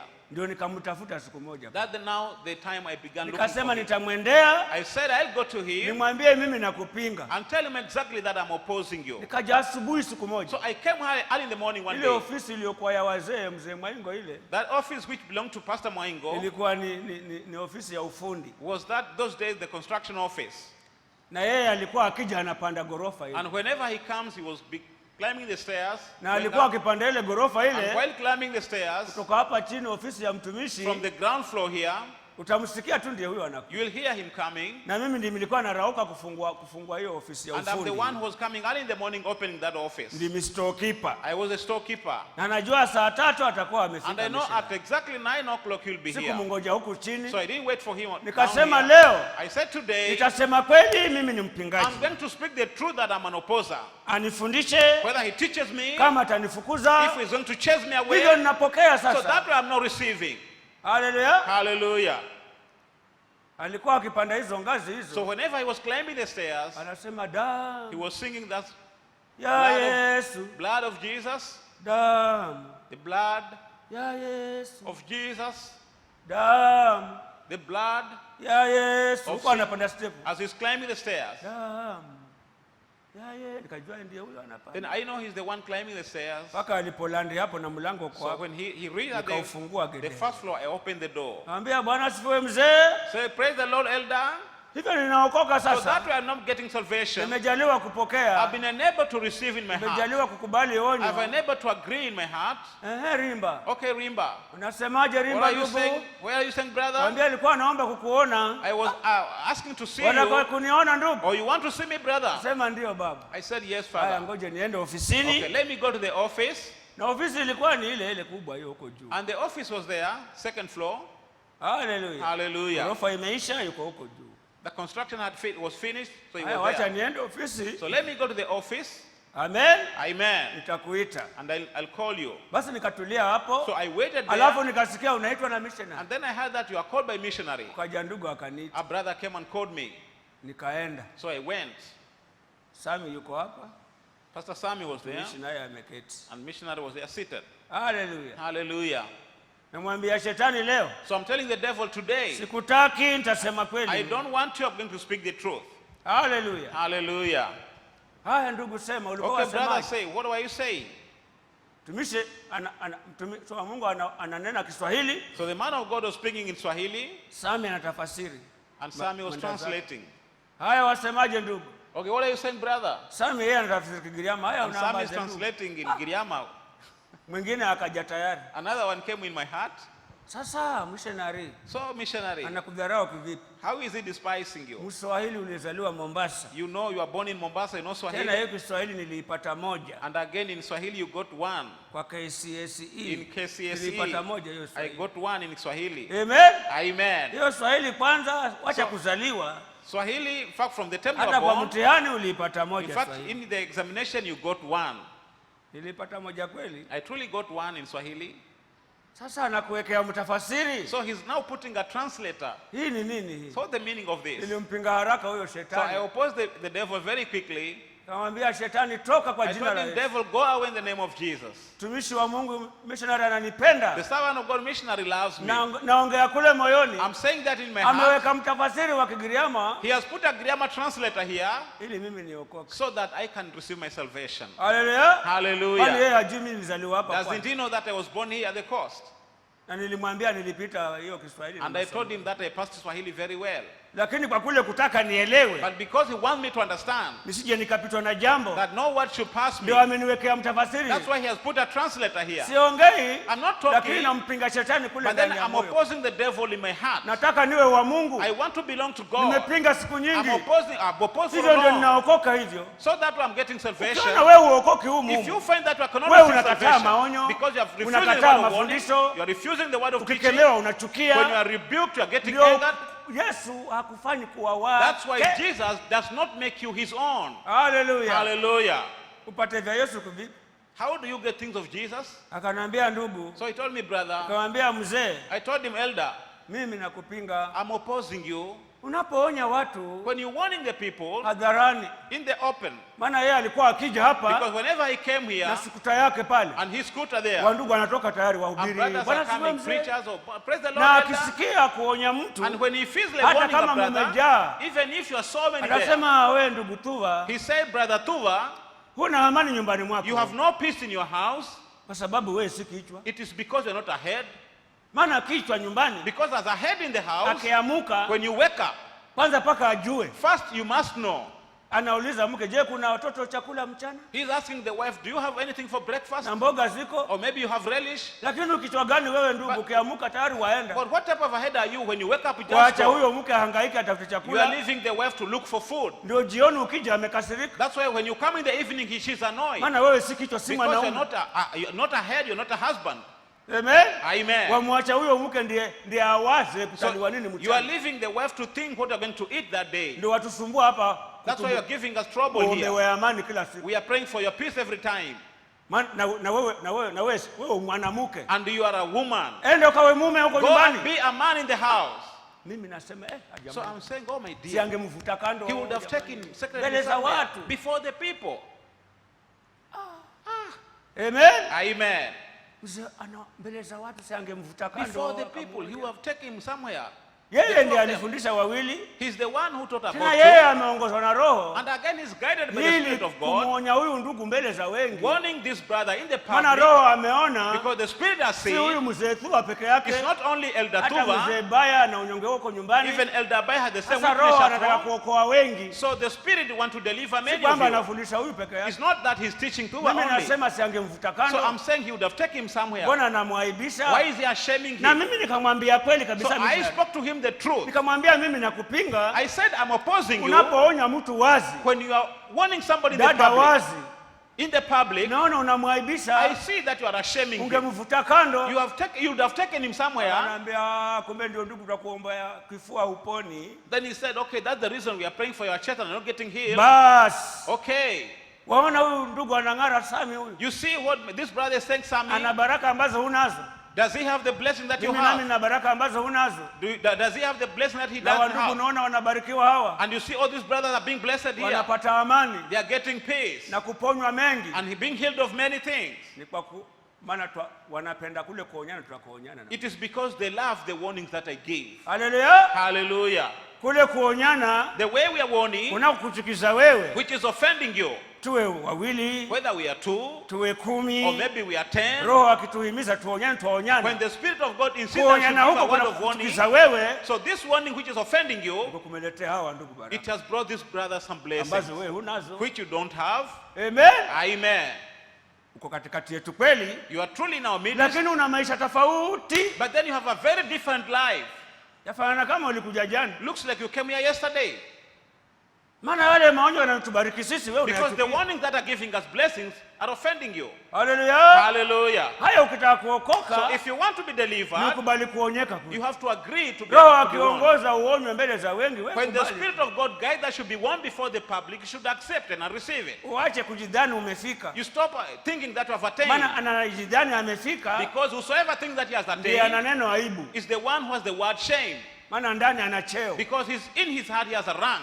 Haleluya. Hallelujah. Alafu akanambia, And again he told me, na roho hii ndugu si bure. and this spirit, my brother, is not in vain. Rudi kule kwa baba yako kule. You go back to your father. Unipingi mimi. You are not opposing Yaonekana me. wewe ulipinga baba. Looks like you're also opposing your Haya, father. enda ukatubu. So go and repent, Ujaliwe kupenda kuonywa and na you should be kule. able to love the warnings that I gave. Uondolewe kule kuchukia maonyo. That the offenses should be removed from you. Ujaliwe You kupenda, should be enabled to love kupokea, and to receive. utakuwa na And you baraka have the blessings, zile tunazo, the blessings that we na have, utapewa kupona and you also be healed. kule hunako. The healing that you don't have. Haleluya. Hallelujah. Nikaenda nikatubu. So I went and repented. Haleluya. Hallelujah. Nikatamani kule And I moyoni, desired in my Mungu heart, ulinileta oh hapa God, you brought me here. nije nipinge mtu wa Mungu. Did you bring me here to come and oppose the man of Nisamehe, God? nilipinga babangu. Forgive me because I opposed my father. Haleluya. Hallelujah. Bwana And the akaniokoa. Lord saved me. Leo naweza And kuonyeka today I'm able to be na warned kukubali unyonge. and to accept any weakness. Haleluya. Hallelujah. Amen. Amen. Leo Today, hata kama ni 10%, even if it's 10%, angalau mimi nami but at least I also nina kasehemu ka amani. I have a fraction of peace. Amen. Amen. Haleluya. Hallelujah. Kwa kushiriki By partaking kuonyeka kama wengine wanavyo. and receiving the warnings of the others. Hata wewe pia usikate tamaa. So the same to you, don't fail. Yesu Kristo Jesus Christ yeye yule jana is the same na yesterday leo and today na hata milele. and forever. Kijana, Young man, hizo tamaa hizo all that last, za ujanani the last ambazo zimekushinda, which is overcome you, hata kila siku mpaka uangushwe chini. that every day you have to be fallen down. Msichana, Girls, si kwamba huwezi kuokoka, it's not that you cannot be delivered, lakini unapohubiriwa but when the word of God is preached, kwamba unaweza kuokolewa na tamaa hizo, that you can be saved from that last je, day. unajaliwa Are you kupenda? enabled to love? Unajaliwa Are you kupokea? enabled to receive? Angaa upewe kutamani kule moyoni. At least you'll be made to desire Hata in your mimi heart. nami naomba Bwana, That I'm also praying to the Lord. ndio huwezi kweli, Truly you're not able, lakini but unapohubiriwa, when the word is preached, unapoonywa, when you are warned, upewe kule kupenda, are you enabled to love?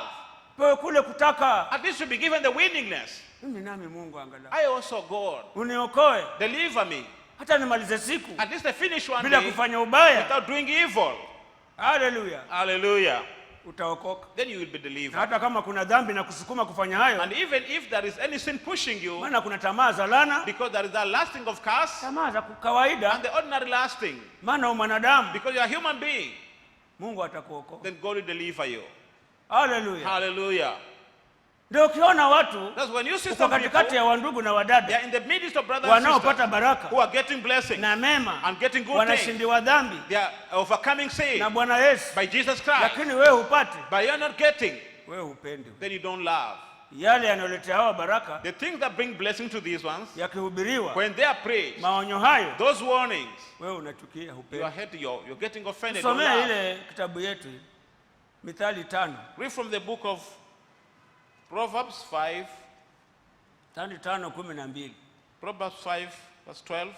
Sulemani Solomon, ukianzia mstari wa kwanza hiyo 5, if you begin from verse 1, anasema mwanangu, sikiliza he said, my son, attend maonyo yangu to my na warning mawaidha yangu, and my wisdom. sikiliza You listen to them. sikiliza You listen to them ushauri wangu and my cast na mawaidha yangu, and the advice I give, ili kesho so that tomorrow, usije katikati ya mkutano or maybe in the midst of the congregation, mabaya yakakuweza, evil things may overcome you ukakosa hekima ya kushinda shetani. and lack the wisdom to overcome Lakini the devil. ukisikiliza maonyo haya But when you take my na warning mawaidha haya and my nikupayo, advice that I'm giving you, utaokoka na mabaya. you will be delivered from evil. Haleluya. Hallelujah. Usije ukasema kesho, Unless tomorrow you say, nimeanguka mabayani, I'm going into evil things maana sikusikiliza maonyo, because I didn't receive the warning, sikusikiliza mafundisho ya I baba didn't listen to yangu, the teachings of my father, unajuta sasa. Now you are regretting. Ndio tuko hapa. That's why we are here.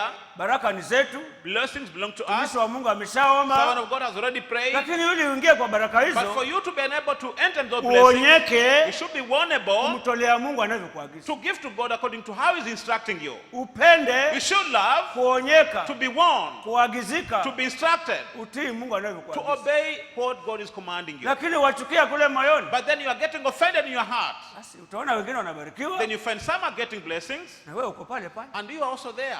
Tusomee. You read for us. Wewe anza hiyo 12. You begin from verse 12.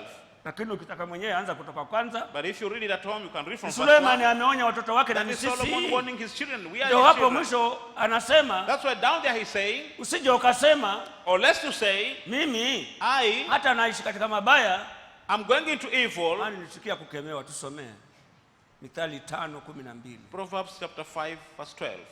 Ukasema, jinsi nilivyochukia maonyo, na moyo wangu ukadharau kukemewa. Wala sikuisikia sauti ya walimu wangu, wala sikuwategea sikio langu walionifundisha.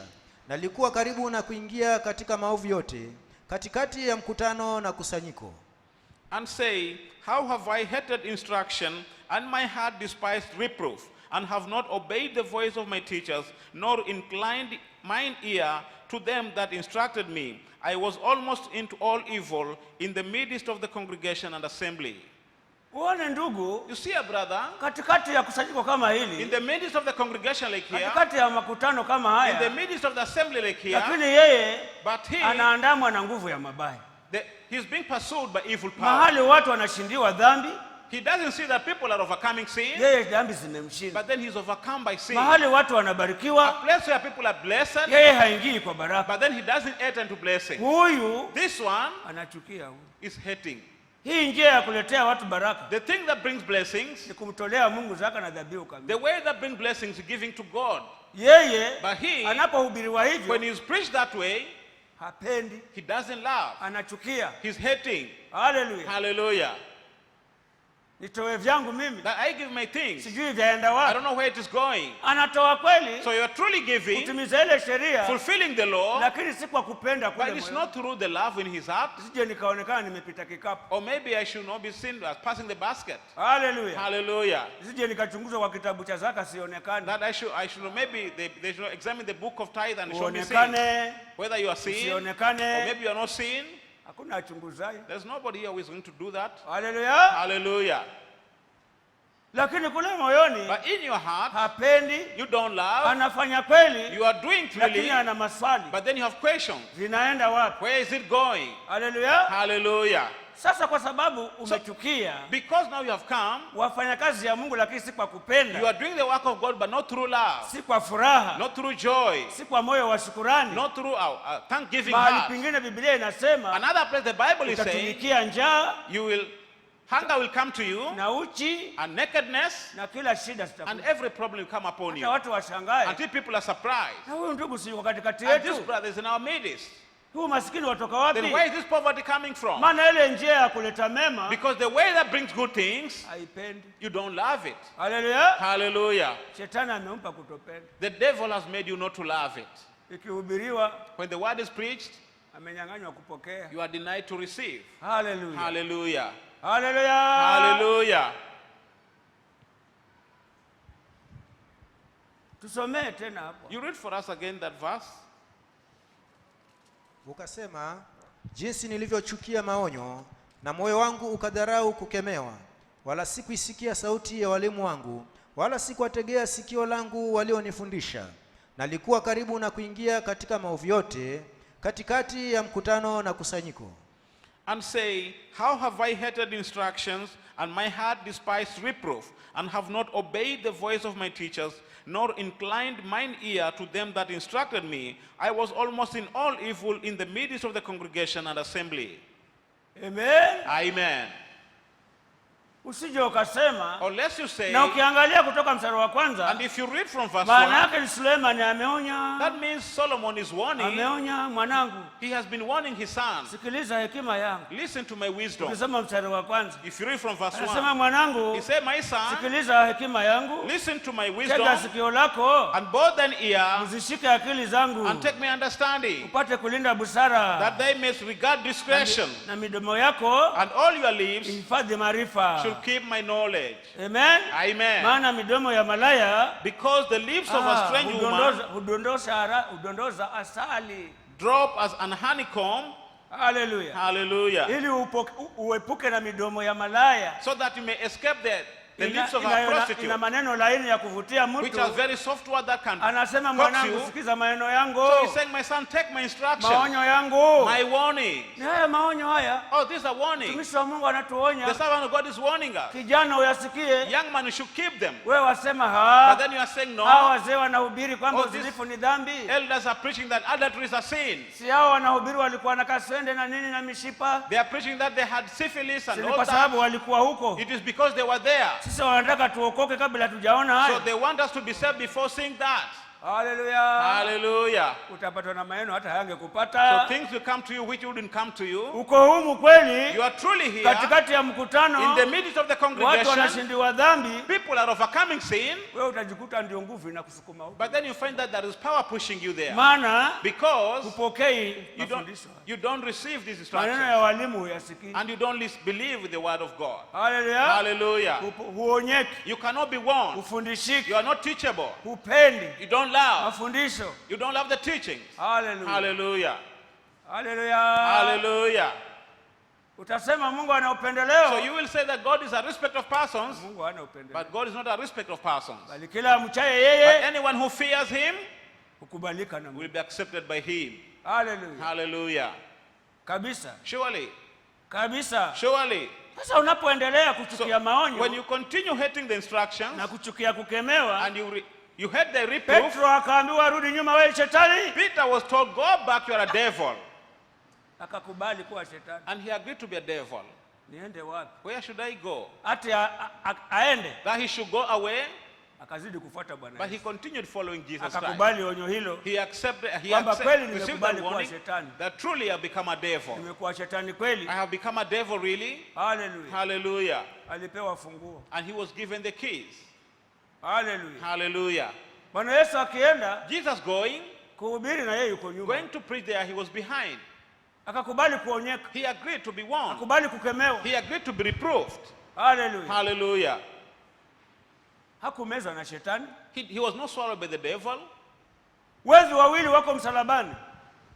The two robbers on the Mmoja cross. anaokoka, mmoja haokoka. One is getting delivered and one is perishing. Maana mmoja alipokea Because one received kwamba huyu ni mwana wa that Mungu. this is the Son of God. Hallelujah. Hallelujah. Mmoja yeye hakupokea, One did not receive. mmoja yeye hakupenda. One did not love. Hallelujah. Hallelujah. Akasema ulisema mwana wa Mungu. He said that you say you're Son of God. Haya, si ujiokoe na sisi Then nasi. why don't you save yourself and us? Oh, mimi ni mwana wa Mungu, ni mwana wa Mungu. Oh, I'm a son of God. I'm Mbona a uko son of God. msalabani na sisi Then nasi? why are you on the cross like us? Si ujiokoe na sisi. Why don't you save yourself and us? Mmoja yeye But akapokea, then one received akapenda, and he loved. hakudharau maana Yesu yuko He msalabani. didn't despise because Jesus is on the cross. Hakuchukia kwa sababu yuko He msalabani. didn't hate because he was in the cross. Hata japokuwa yuko msalabani, Even though he was on the cross, lakini akasema wewe ni mwana wa Mungu. but he still said that you are the Son of God. Hapa amewekwa, amefanya kuonewa. He has been put here because people are Lakini depriving yeye him. But Ni he mwana wa Mungu. is the Son of God. Akaheshimu, So he honored akapenda. and he loved. Haleluya. Hallelujah. Akaambiwa And he was told, leo today nitakuwa pamoja na you wewe. shall be together with me. Si hati nikienda, It's not when I go. leo hii Today nitakuwa pamoja na you wewe. shall be together with me. Kwa nini wewe leo hii usiokoke na dhambi ya Then zina? why don't you get saved of sin Kwa nini today? wewe leo usifikie baraka? Why don't you reach blessings today? Haleluya. Hallelujah. Maana hupendi. Because you don't love. Onyo likija unatafuta. When a word of warning comes, you are seeking. Hayo yametoka wapi? Where have those come from? Amen. Amen. Onyo When likionywa, a warning is given, mnakaa kamati huko you are mnakutafuta. sitting down in a committee there and discussing Hayo it. yametoka wapi? Where is this coming from? Wachukia maonyo. You are hating the warnings. yatokayo juu kwa Mungu. We are coming from Ndio heaven. utaona mko humu That's why you vijana find yourself, you are na here, the youth, wasichana the girls na and wandugu boys, na and wadada. brothers and sisters. Hallelujah. Hallelujah. Wafanya maneno You are doing things ambayo hata yanashangaza mataifa. which are even surprising the Gentiles. Maneno ambayo mngeokolewa nayo, Things which you will be delivered dhambi from. ambazo mngeokolewa nayo, Sins which you would overcome. mngeokolewa nazo, That you will be delivered from them. baraka ambazo mngekuwa nazo. Blessing that you will be Maana possessing. mumeingiwa na kuchukizwa sasa. Because hatred now has come into you. Na sisi tuko hapa, And all of us are here. tuliona We baraka saw the blessings na mema and good things tulipopenda when we love na kupokea and mwanzilishi receive na kupokea mtumishi and wake, receive the servant of God. ndio tunang'ara hivi. That's why we are shining this way. Hallelujah. Hallelujah. Ndio tuko hapa. That's why we are here. Kumetameta huko. We are shining this way. Hallelujah. Hallelujah. Tuko na mema mengi haya We have a lot of grace and good maana things tulipenda la Mungu. because we love the word of God, Linasema which says, wapeni watu vitu give people things nanyi mtapewa. and you shall also be Kipimo given. cha kujaa A portion that kushindiliwa. pressed and pressed, ndivyo watu that's watakavyowapimia. exactly that people bring to your bosom. Leo wewe Now today, uliona baraka You saw the blessing maana ulipenda onyo because hili. you love this warning. Kuwapa watu vitu. Giving people things, Ukawa ukitoa viatu you were vyako, giving your things, vinajenga they were kanisa, building the church, vinaliwa kwa and mkutano, they are eaten during the crusade. unabarikiwa ndugu, You are blessing brothers maana umeamini la Mungu, because I believe the word of lete God, vitu pamoja, that you bring things in kwa unity, ndugu na wadada. brothers and sisters. Leo umechukia, But today you are hating that. leo umechukia, Today you are hating that. upendi You tena, don't love anymore. uamini You tena. don't believe anymore. Basi hata hizo baraka ulizonazo So hizo even the blessing that you already possess, ziko njiani, they unanyang'anywa are on the way being taken away. kama hujui. If you don't know. Amen. Amen. Maana ulizipata Because you got kwa them, sababu ulipenda onyo, because you love the warning, ulipenda you mafundisho. love the teaching, Yanasema toeni vitu, which is saying give Upate things vitu. and you receive things. leteni zaka kamili Bring your tithe na sadaka kamili, and your alms. ndio ukaona baraka hizo. That's why you saw the blessings. Tulifundishwa, You were taught. Biblia The inasema Bible is saying, ungameni dhambi zenu confess your sins ninyi kwa ninyi one to na another kuombeana. and pray for one another. Tukapenda, And we love. hatukuona aibu, We never saw shame. tukafurahia And we kwamba hii rejoice ni njia ya wokovu. that this is the way of salvation. Leo waona aibu, Today you are ashamed. hupendi You tena, don't love anymore. wasema mtu kama You mimi are saying a man like me, nikae chini that I sit down mnene hili, and speak this. wachukia You are sasa hating now la Mungu. the word of God. Nasema ungameni. Which says Dhambi confess zenu. your sins. Sasa Now utakaa hapa, you sit down here, watu washangae people will be surprised. ile imani ya kupona uliokuwa nayo. The faith of healing that you had, Utaona leo you find that today, hata yale madogo ambayo ulikuwa na imani nayo sasa huna even the imani nayo. small thing that you had faith in, Yakija umejaa when wasiwasi. they come, you are filled with worries. Amen. Amen. Maana hupendi tena, Because you no longer love. huamini You tena, don't believe anymore. hupokei You're not tena. receiving anymore. Haleluya. Hallelujah. Haleluya. Hallelujah. Kweli. Sure. Na Yesu Kristo And Jesus Christ ni yeye yule is jana the same yesterday na leo and today na milele na and milele. forever and ever. Hajabadilika baba. He has never changed. Amen. Amen. Mimi aliniokoa He delivered me mwaka wa 76. from 1976. Sijui ilikuwa na miaka I 18. don't know, I was 18 years old. Mpaka leo Up to date. nikapenda. I loved. Nikasema I said, kama mtu uzikwa if one can be buried maana hana rafiki because he has no girlfriend, na niwe wa kwanza. let me be the first one. Haleluya. Hallelujah. Na ndio ninaingia, And at the time now, nimeingia kwa I ujana. was going into youth age. Damu zaenda mbio. Blood was flowing fast. Lakini nikasema dunia ni basi. But then I said no to the word. Kama kuna mtu anaweza kunihubiria If there is somebody who can preach to hata me tamaa za ujanani niokoke nazo, until I can be delivered from the lustful huyo mtu huyo of the, nitamfuata huyo. I'll follow that man. Nikasikia Marekani kuna mtu anaitwa Elisha. So I heard in Mariakan there's a man called Elisha. Nikaja hapa. I came here Akanifundisha laana. and he told me about the curse. Haleluya. Hallelujah. Nikafundishwa laana. I was taught about the curse. Nawaambia mimi nina tamaa kama So chumvi. I told that I'm very much lasting. Zinanikosesha usingizi. They are denying me to sleep. Nimetaka. I have the Lakini willingness, siwezi. but then I'm unable. Na kwa vile And nataka, because I have the willingness, atakaye kushinda dhambi hafichi unyonge whosoever wake. wants to overcome sin will never hide his weakness. Atasema kweli mbele za He ndugu will zake. speak the truth before the preacher. Nikawa humu nikisema kweli. So I was just speaking the truth. Mbona mimi nakosa usingizi? Why am I missing sleep? Mwili unaniambia enda, The enda. body is enda. telling me, go there, go there. So I Nikafundishwa, was taught nikaonyeshwa dhambi. and I was shown the sin. Nilikuwa kule kwetu kule. I was at my home there. Mara nyingine tuenda kuinda wanyama na usiku. Sometimes we go hunting during the night Alafu tunarudi saa 9 saa and then we 10. come back at 3 o'clock. hasa saa 7 saa 8 most especially 1 o'clock or 2 o'clock. Hasa mji wetu ni mkubwa. So our homestead is very big. Wababa wamelala, wababa kubwa, wababa wadogo. Fathers are asleep, my uncles are asleep. Nyumba zile za manyasi, zingine za udongo, hata udongo umepasuka. And the houses those days were made of grass. Napita nyumba ya baba mdogo. So I'm passing the house of my uncle. Natega masikio. Then I go and listen to what they're talking about. At the wall. I want to hear what they're talking about. So I got the power of a curse. Because once you've heard whatever they're talking about, and then you're going to think, na wewe kama mtoto kijana, and you are still a young boy, unaposhangamuka, when you are cheering that, maana ni sauti ya mama, because the voice of your mother anazungumza na baba, is talking with the father. Sasa unaposikia umeivaiva, so when you feel that you are now, huwa ni nani umemuivia hapo? Then who are you ready for at ni that nani time? Umemchangamkia? Who are you cheering for that time? Huyo mama. That means you are cheering for your mother and your aunt, na huyo shangazi, and maybe your aunt. Haya kama hata shangazi, so even if your aunt, ulimchangamkia damu zako, you are lasting for her. Ni mwanamke gani, ni mwanaume gani utampisha? Then which woman, which man are you going to escape? That's why today you may find yourself. Even if you say today I'm going to stay without following a woman, or maybe somebody's girl, you are not able. Amen. Amen. Because your blood lasted to somebody who was not worthy for you to last. So I was taught here, and I accepted, and I loved, and I believed, and I repented, and the blood quieted.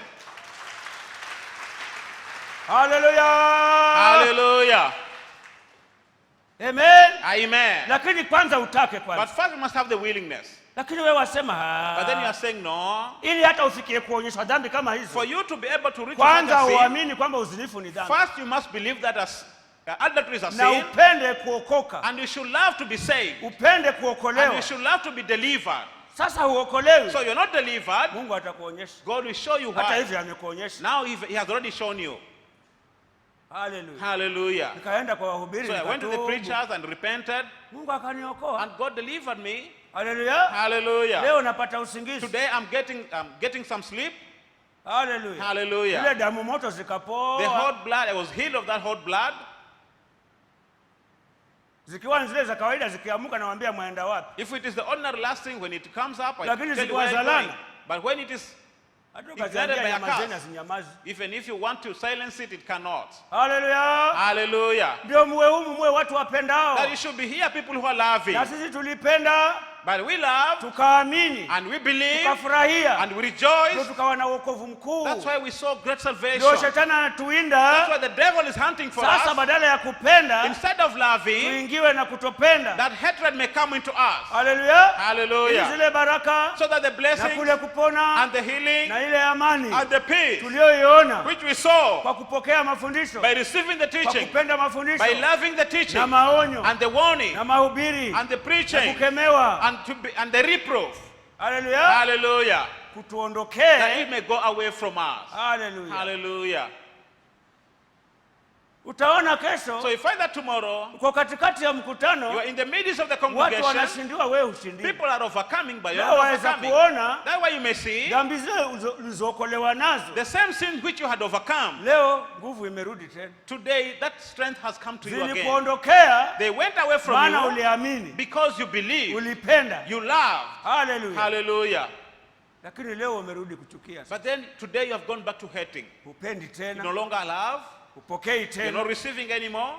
Hallelujah. Hallelujah. Ndio Mungu anatupenda. That's why God loves us. Kupitia na mtumishi wake through the servant of God. Turudiwe na kupenda. That he should reprove us and love us. Somea hiyo Thessalonike wa pili. Let us read from the book of 2 Thessalonians. Mstari wa 10. 2 Thessalonians chapter 10. Ndio juzi la Hamisi ukawaambia hapa. That's why on Thursday I told you here. Sisi leo tuko hapa. Today we are here. Tuliona baraka. We saw the blessings. Tukaona amani. And we saw the peace. Tukaona kufunguliwa. And we saw being set free. Tukaona kuponywa mengi. And we saw being healed of many things. Kwa kupenda. Because of loving God, wa mwanzilishi, God of the founder, missionary, a missionary, na mama and the mwanzilishi, founder mother, kwa kuheshimu because of na honoring kupenda. and loving. Haleluya, Hallelujah. haleluya. Hallelujah. Ilikuwa mama akisema neno, It was that whenever mother says anything, hakuna anayesema hapa. nobody can oppose it. Haleluya. Hallelujah. Furaha ile So that joy na heshima ile and that honor na pendo and lile that love na kuamini and kule, that believing, shetani anakuinda the devil is hunting for it. That kutuondokea it should go away from us. ili sije tukaona wokovu ule ule. Or lest we may see that salvation. Haleluya. Hallelujah. Ndio nikakwambia juzi, That's why I told you that day, tumeachwa hapa we are left na here ndugu zetu hawa. with our brothers here. Haleluya. Hallelujah. Dunia hawaijui hapo. They don't know the world at all. Hawaijui They don't dunia. know the world. Misemo ya hapa duniani hayo. The conversation of the world. Hata umpeleke kotini, Even if you take him to court umwambie mama, huyu nimekushitaki and leo. you tell this mother, I'm taking you to court. Au Habeli, yule mzee Habeli, umwambie Or nimekushitaki maybe leo. Habel, you tell him that I've taken you to Au court. mwambie mama Rispa, mimi Or nimekushitaki. tell Mama Rispa that I've taken you to Kwa nini court. umevuka mpaka wa shamba langu? Where are you crossing the boundary of my land? Amen. Amen. Yeah? Atakwambia chukua. He'll just tell you, okay, take it. Wataka paka wapi? Or you want to, where do you want the boundary to Paka be? huko. Or you want Hata to this mgomba side? ni wangu. Even that this Hata kama aliupanda yeye banana is anasema, mine. He say, okay, take maana it. hawakulelewa wa Because they mashindano, were not brought up in competition. hawakulelewa wa ubishi. They were not brought up in disputes. Ndio juzi That's nikakwambia, why that day I told you, hata ukiona mwingine anashindana, if you find that somebody is competing, anabishana, or maybe he's competing or hawajui arguing, siasa hao. they don't know anything about Ukiona politics. wameingilia siasa, So if you find them hao talking about wanabishana politics, mmoja mahali, or they're in argument somewhere, hii elimu si yake. this doctrine is not coming from them. Kuna mtu ameitia. Somebody must have put it in them. Si yake. They're not coming from them. Haleluya. Hallelujah. Haleluya. Hallelujah. Ndio tumeachiwa hawa That's why they are left to vile us. tulivyoheshimu The way we honor mwanzilishi na nyumba the yake founder and his house. mwenyewe akiwa hapo, When she was there, hata leo hivyo hivyo. even today the same. Haleluya. Hallelujah. Tukaendelea kuwepeana heshima If we continue giving them honor na kutambua. and recognizing them, Haleluya. hallelujah. Hata uone unyonge kwa mmoja. Even if you see any weakness with one, Amen. amen. Acha Mungu mwenyewe Just leave it to God. ndiye ahukumuye kwa haki. Let God to judge them. Tutaendelea kupona, You continue getting the healing, tutaendelea kubarikiwa continue getting the na blessings kupata amani and getting peace katika mambo yote in everything, kama tulivyoona siku hizi. as we saw them at that time. Haleluya. Hallelujah. Ndio nimekwambia, That's why I told you, ukiona mwingine if you see someone, ananena yasiyo ya siasa, he's talking about politics. hawajui hao. They don't know these Hata people. umwambie nitakupeleka kwa mzee Mwakweja If kesho, you tell him that I'm taking you to Elder Makweja, mzee wa mitaa, the village elder, atakwambia he'll tell you, no, nisamehe. just forgive me, that's all. Maana Because kujitetea maneno ya nje ya kujitetea hao. defending themselves outside there, they're not able. Atatafuta nani uende ukanenee huko. He'll look for somebody to go and defend me there. Hawajui mashindano. They don't know anything about competition. Haleluya. Hallelujah. Hawajui. They don't know. Hawajui. They don't know anything. Haleluya. Hallelujah. Hata ukiona mwingine anashindana mahali, If you find somebody arguing somewhere ana siasa mahali, and he's talking politics somewhere, hii maneno si yake. then that doctrine is not coming from Ukifanya him. plus plus, kuna mtu aliye. All those calculations, if you do them, you find that Hallelujah. there's somebody. Amen. Amen. Kuna plus plus. If you do any calculation there, Hata tukiendelea kuwapenda, so if we continue loving them, tunapenda mama we mwanzilishi. are loving the founder mother. Ukiendelea kutambua, If we continue tunatambua recognizing, mama we mwanzilishi. are recognizing the founder Ukiendelea mother. kusamehe If nyumba we hiyo, continue forgiving that tunaendelea house, kusamehe mama we are mwanzilishi. forgiving the founder mother. Tutaendelea kupata nguvu We continue getting the za strength kuamini kupona. of believing and za kuamini believing and baraka. healing and getting blessings. Haleluya. Hallelujah. Kama tulivyoamini As we believe na kuona baraka and siku we saw hizo. the blessing those days. Na shetani hilo neno And the alitaki. devil does not want that thing. Haleluya. Hallelujah. Alitaki. He doesn't want it. Haleluya. Hallelujah. Kabisa. Surely. Ndio nikawaambia juzi, That's what I told you that day. utaona ametafuta wakili ende kanizungumzie. You find that he's looking for a lawyer to go and defend him Maana lugha za huko hawazijui. because they don't know the language of that area. Koti ni moja ya mbinguni We have only one court in ambayo heaven, wao nao wana deni which they are also ya kila indebted, mmoja kufanya bidii. that everyone is working very Hapa hard. duniani hapa On earth here, unaweza kutuma wakili ya kutetee. you may send a lawyer to go and defend Lakini you, koti ya mbinguni but the heavenly court, haina wakili. there's no lawyer there. Haleluya. Hallelujah. Hiyo ni ya kila mmoja. That one belongs to everyone.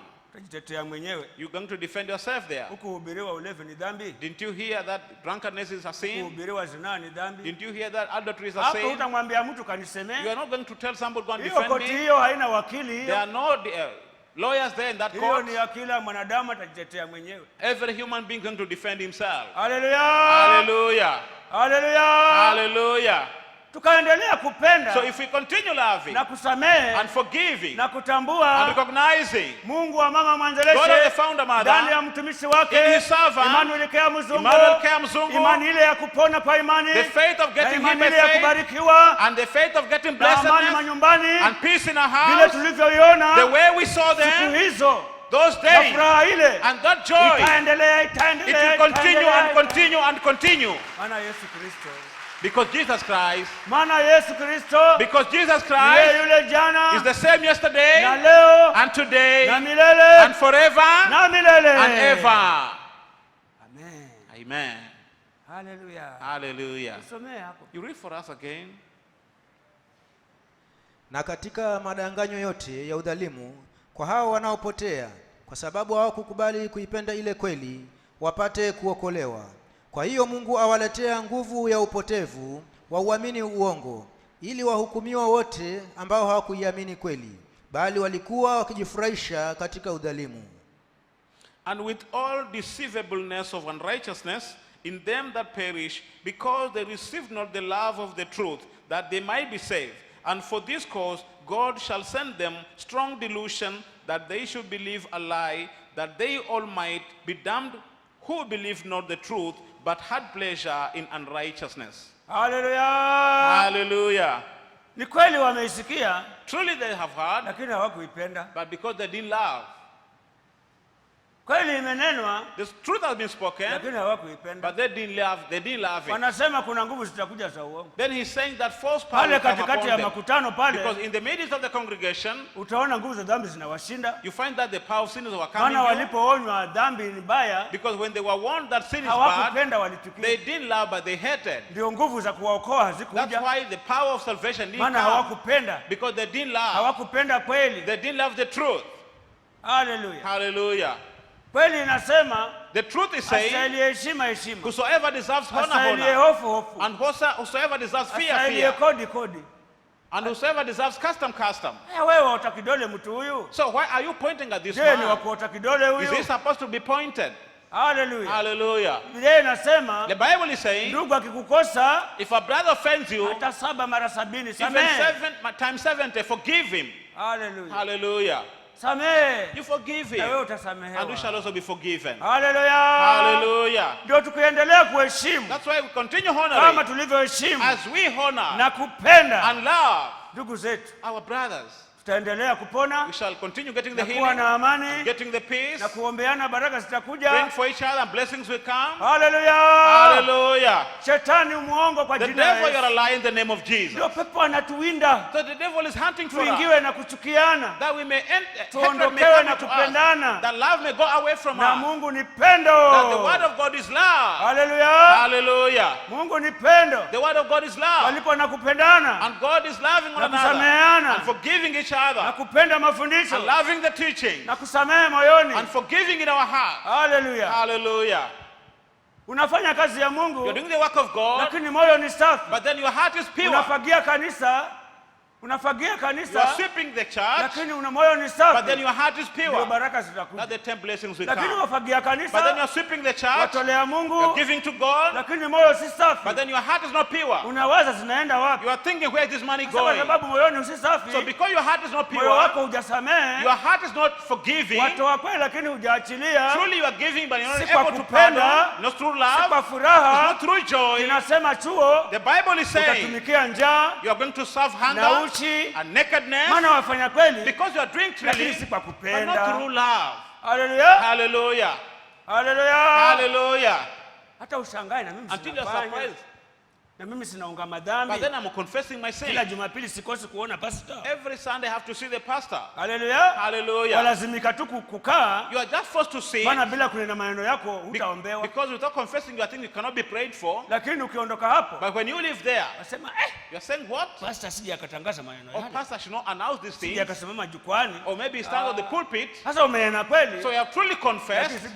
But then not true love. Rahabu akasema mimi ni kahaba. Rahab said, I am a prostitute. Endeni mkaandike kitabu. Go and write the book. Na mniweke humo ndani. And put me in the Bible. Kwamba kuna mtu aliokoka anaitwa Rahabu. That there was a woman who got saved and her name was Rahab. Kwa umalaya hii. Hata hii nyumba hii. Even this house. Nilijenga kwa pesa za umalaya. I built it with money that I got from prostitution. Hakuona aibu yeye. She was not ashamed of that. Ndio leo yuko mbinguni. That's why she's in heaven today. Maana alipenda. Because she loved. Hallelujah. Hallelujah. Hallelujah. Hallelujah. Hallelujah. Hallelujah. Ndio muwe macho. That's why you should be very vigilant.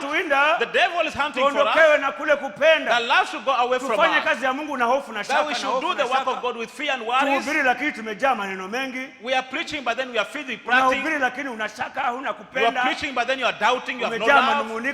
You are full of murmuring.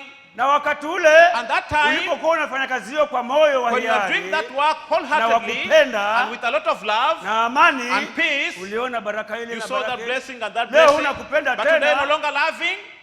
Hallelujah. Hallelujah. Ndio utaona mambo yanakuwa magumu. That's why you find things are becoming difficult. Hallelujah. Hallelujah. Mungu anafanya kazi. And God is working na wale wapendao together with those who love. Katika kuwapatia in giving them good things. Ukisoma Warumi 8:28. If you read the book of Romans 8, anasema he says Mungu anafanya kazi. God is working na wale wapendao together with those who love. Hallelujah. Hallelujah. Na waomba tusimame. Let us all stand up. Hii ni university ya Bwana Yesu. This is the university of Jesus Christ. Na vice chancellor anaitwaje yule ni mtumishi wa Mungu Emmanuel Kea Mzungu. And the vice chancellor the servant of God Emmanuel Kea Mzungu. Hallelujah. Hallelujah. Twaja. We are coming. Kusikiliza elimu ya Mungu. That we may listen to the doctrine of heaven. heaven. Tunakaa kwa hiyo. And then we abide by that. Amani rohoni. Peace in your heart. Unatubu dhambi, amani rohoni. You are repenting your sin, peace in your heart. Kwa Mungu amani rohoni. You are giving to God by peace in your heart. Amani rohoni. You are preaching by peace in your heart. Hallelujah. Hallelujah. Ndio utakuwa mtumishi wa Mungu asiye sababu ya kutayari. That's why you be a servant of God who has no. Unakaa na mume. You are staying with the husband. Amani moyoni mwako. But then peace in your heart. Si uchungu. No bitterness every time. Wapi baraka zitakuja? Where will blessings come from? Hallelujah. Hallelujah. Neno kupenda. The word loving. Tufunge macho. Let us close our eyes. Baba Mungu wa mwanzilishi, ndani ya mtumishi wako Emmanuel Kea Mzungu, wewe uliita yule ndugu na yule dada ili umuinue, ili umfanikishe, ili umubariki, awe shahidi kwamba wewe ni Mungu wa kuokoa. Na umedhihirika kwetu Baba, umedhihirika maishani mwetu.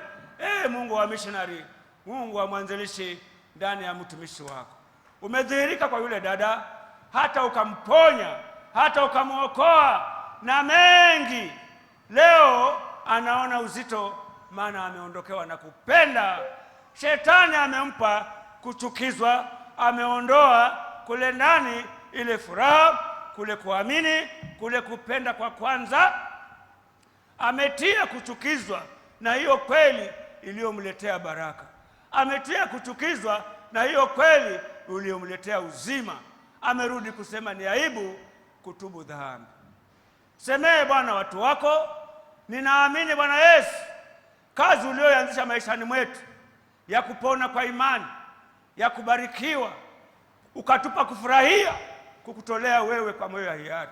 Siku zile za kwanza hata leo tunang'ara hivi, tuna amani hii, maana tulipenda, tulipofundishwa, tulipokemewa, tulipohubiriwa, ukatupa kupenda, ukafanya kazi pamoja nasi. Na wewe hujabadilika Baba. Ni wewe yule jana, leo na hata milele.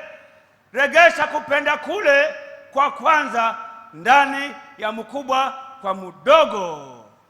Afanye kila kazi unayomtuma kwa kupenda moyoni mwake, kwa moyo uliosamehe, kwa moyo uliosamehe, moyo usio na neno, furaha moyoni, kupenda moyoni. Maana unafanya kazi na wapendao, si wale wakufuatao, huku wamejaa maneno mengi, huku wamejaa manunguniko, huku wamejaa vita, unafanya kazi Baba na wale wapendao. Turegeshe heshima ile ya kwanza Baba kwa kila mmoja tuliokuwa nayo Baba, kwa mwanzilishi na nyumba yake. Usamehe kila roho iliyochukizwa kwa utumishi na kwa kila kazi ulizomuongoza kwazo. Leo kila aliyechukizwa Baba, samehe ukaponye watu wako wakubwa kwa wadogo. Uturegeshe kanisa Kenya, Uganda na Tanzania kupenda furaha ile iliyotuletea amani, amani ile iliyotuletea wokovu, kupokea kule kwa kwanza ambako shetani alikuwinda akatia kuchukizwa. Baba, samehe kila mmoja kwa jina la Yesu. Samehe kila mmoja Baba kwa jina la Yesu. Uturegeshe furaha, uturegeshe kupenda, heshima ile ya kwanza Baba tuliokuwa nayo kwa mwanzilishi wako na nyumba yake. Samehe kila kuchukizwa kulikoingia ndani ya moyo wa kila mmoja Baba. Uturegeshe kukutumikia wewe kwa pendo, maana wewe ni yule jana, leo na milele na milele Baba. Bado wewe ni wakuponya. Mbona ifanane huponyi tena? Yale tuliyokuwa na imani nayo leo yanatisha watu, wasiwasi. Alama kidogo mwilini ni wasiwasi. Hatukuwa hivyo Baba, ni kwa sababu tumeondokewa na kupenda, tumeondokewa na kupokea kule kwa kwanza.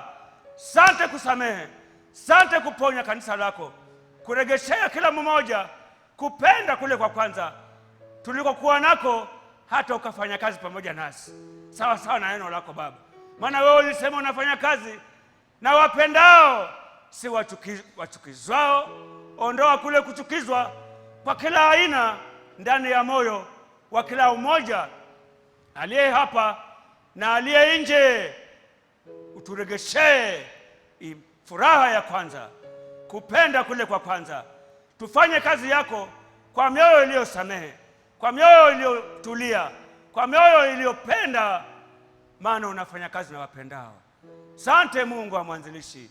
Hebu ndugu mpendwa, My beloved brethren, Mungu hajabadilika. God has never changed. Bwana Yesu hajabadilika. Jesus Christ has never changed. Tumishi alituombea baraka, Servant of God prayed for na blessings, zikaanza katikati yetu. and they began in our midst. Zimekwama They are now stuck maana tumeacha kupenda. because we are no longer loving. Turudi kupenda. Let us go back to love Panapostahili heshima tuheshimu, and honor everyone who deserves honor. panapostahili hofu turudi kuwa na hofu. Where they deserve fear, you put fear. Yesu ni yule jana, Jesus is the same yesterday, leo na hata milele. today, and forever. Tutarudi kupona kwa imani, Begin getting healed by faith. tutarudi kubarikiwa, Getting the maana blessing yeye hajabadilika. because He has never Ni changed. yule jana, leo na hata He's milele. the same yesterday, today, and forever. Unapoenda kumwomba Bwana Yesu, So when you go to pray to Jesus mwambie Bwana Christ, Yesu, nisamehe, tell Jesus Christ to forgive you. hata leo nimejaa wasiwasi. Even today I'm filled with worries.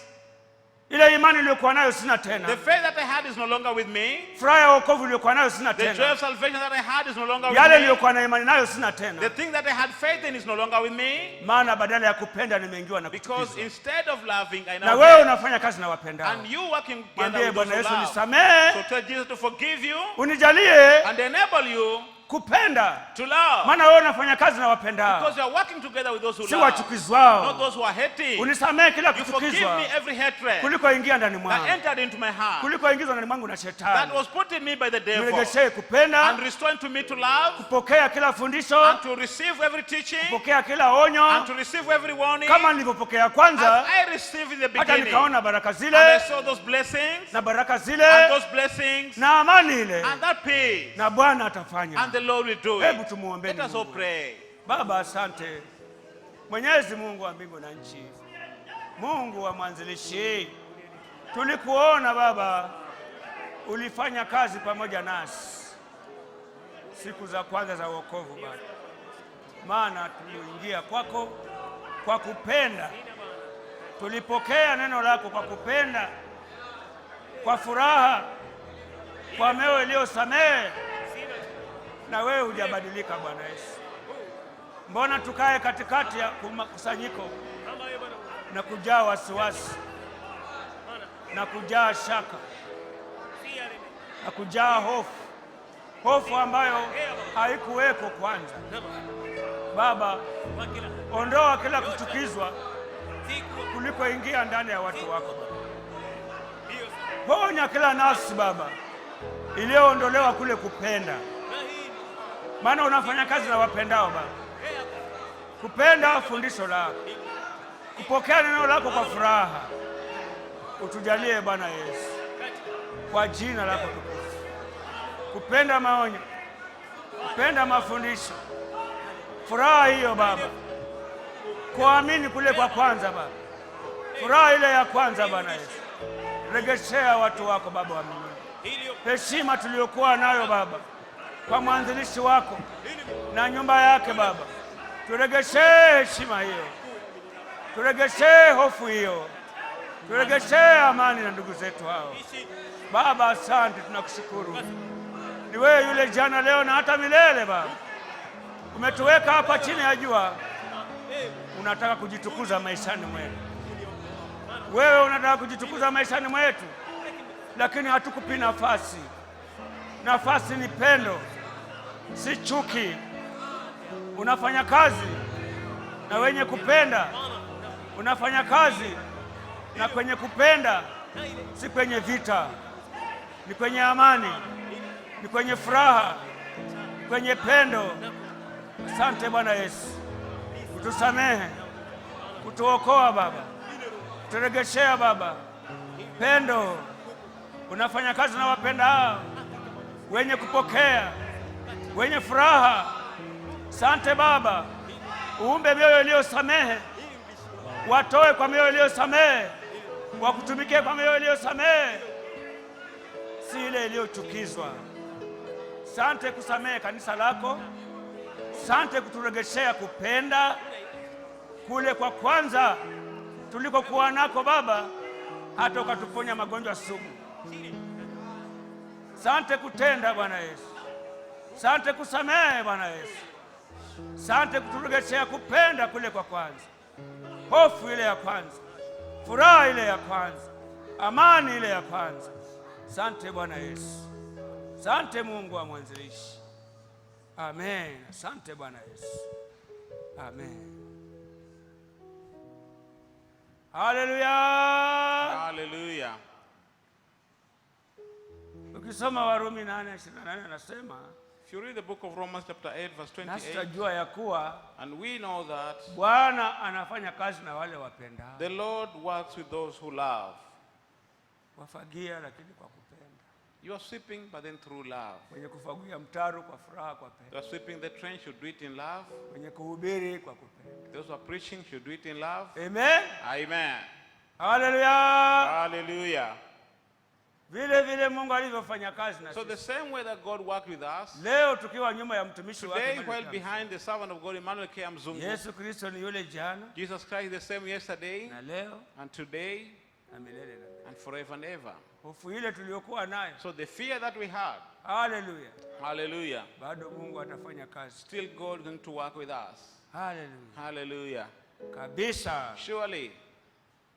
Kwa hivyo tumemaliza ibada yetu. So we have come to the end of our service. Tufunge macho. Let us close our eyes. Na ndugu mmoja atufungie ibada kwa One maombi. brother pray closing the service.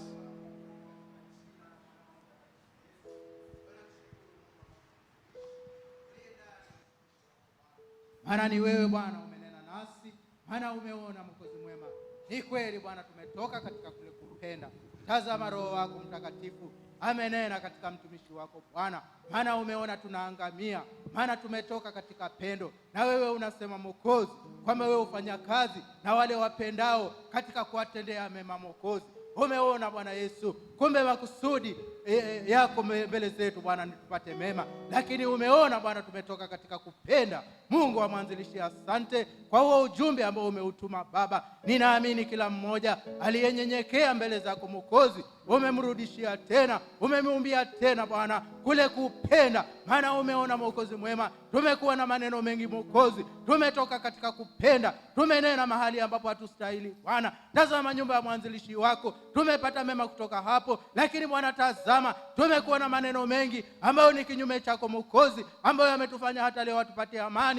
Mwokozi mwema, tusemee Baba. Ninaamini kila mmoja aliyenyenyekea Baba, naamini Baba msamaha wako umeshuka, na Bwana unaenda kuponya kanisa lako Baba. Tazama mahali palipotoka lile neno Mwokozi, parudishie maradufu Mwokozi. Baba wa mbinguni, nasema ni asante. Tazama nyumba ya mwanzilishi wako Mwokozi Baba, kaitulize Baba, kaipe amani Baba na uzima. Tazama mtumishi wako Baba, ambaye Baba umemsimamisha kwa ajili yetu Baba, zidi Baba kumpa uzima na amani na afya pamoja na nyumba yake Baba. Tazama Mungu wa mwanzilishi, tunaenda kufumukana sasa Baba, tufumue kwa amani Baba, ukatulinde mahali tunaporudi Mwokozi. Asante Baba wa mbinguni, maana wewe umesikia Baba na umetenda na kutimiza. Ni katika jina la Yesu Kristo Mwokozi wetu, amen.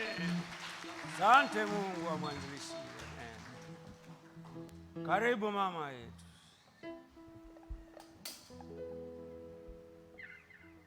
Ninawasalimu katika jina la Bwana Yesu. Amen. Mungu awabariki sana. Amen. Amen. Kitu gani kitanitenga na Yesu Mwokozi wangu? Oh, kitu gani kitanitenga na Yesu Mwokozi wangu? Imba, kitu gani kitanitenga na Yesu Mwokozi wangu? Oh, kitu gani kitanitenga na Yesu Mwokozi wangu? Imba, kitu gani kitanitenga na Yesu Mwokozi wangu?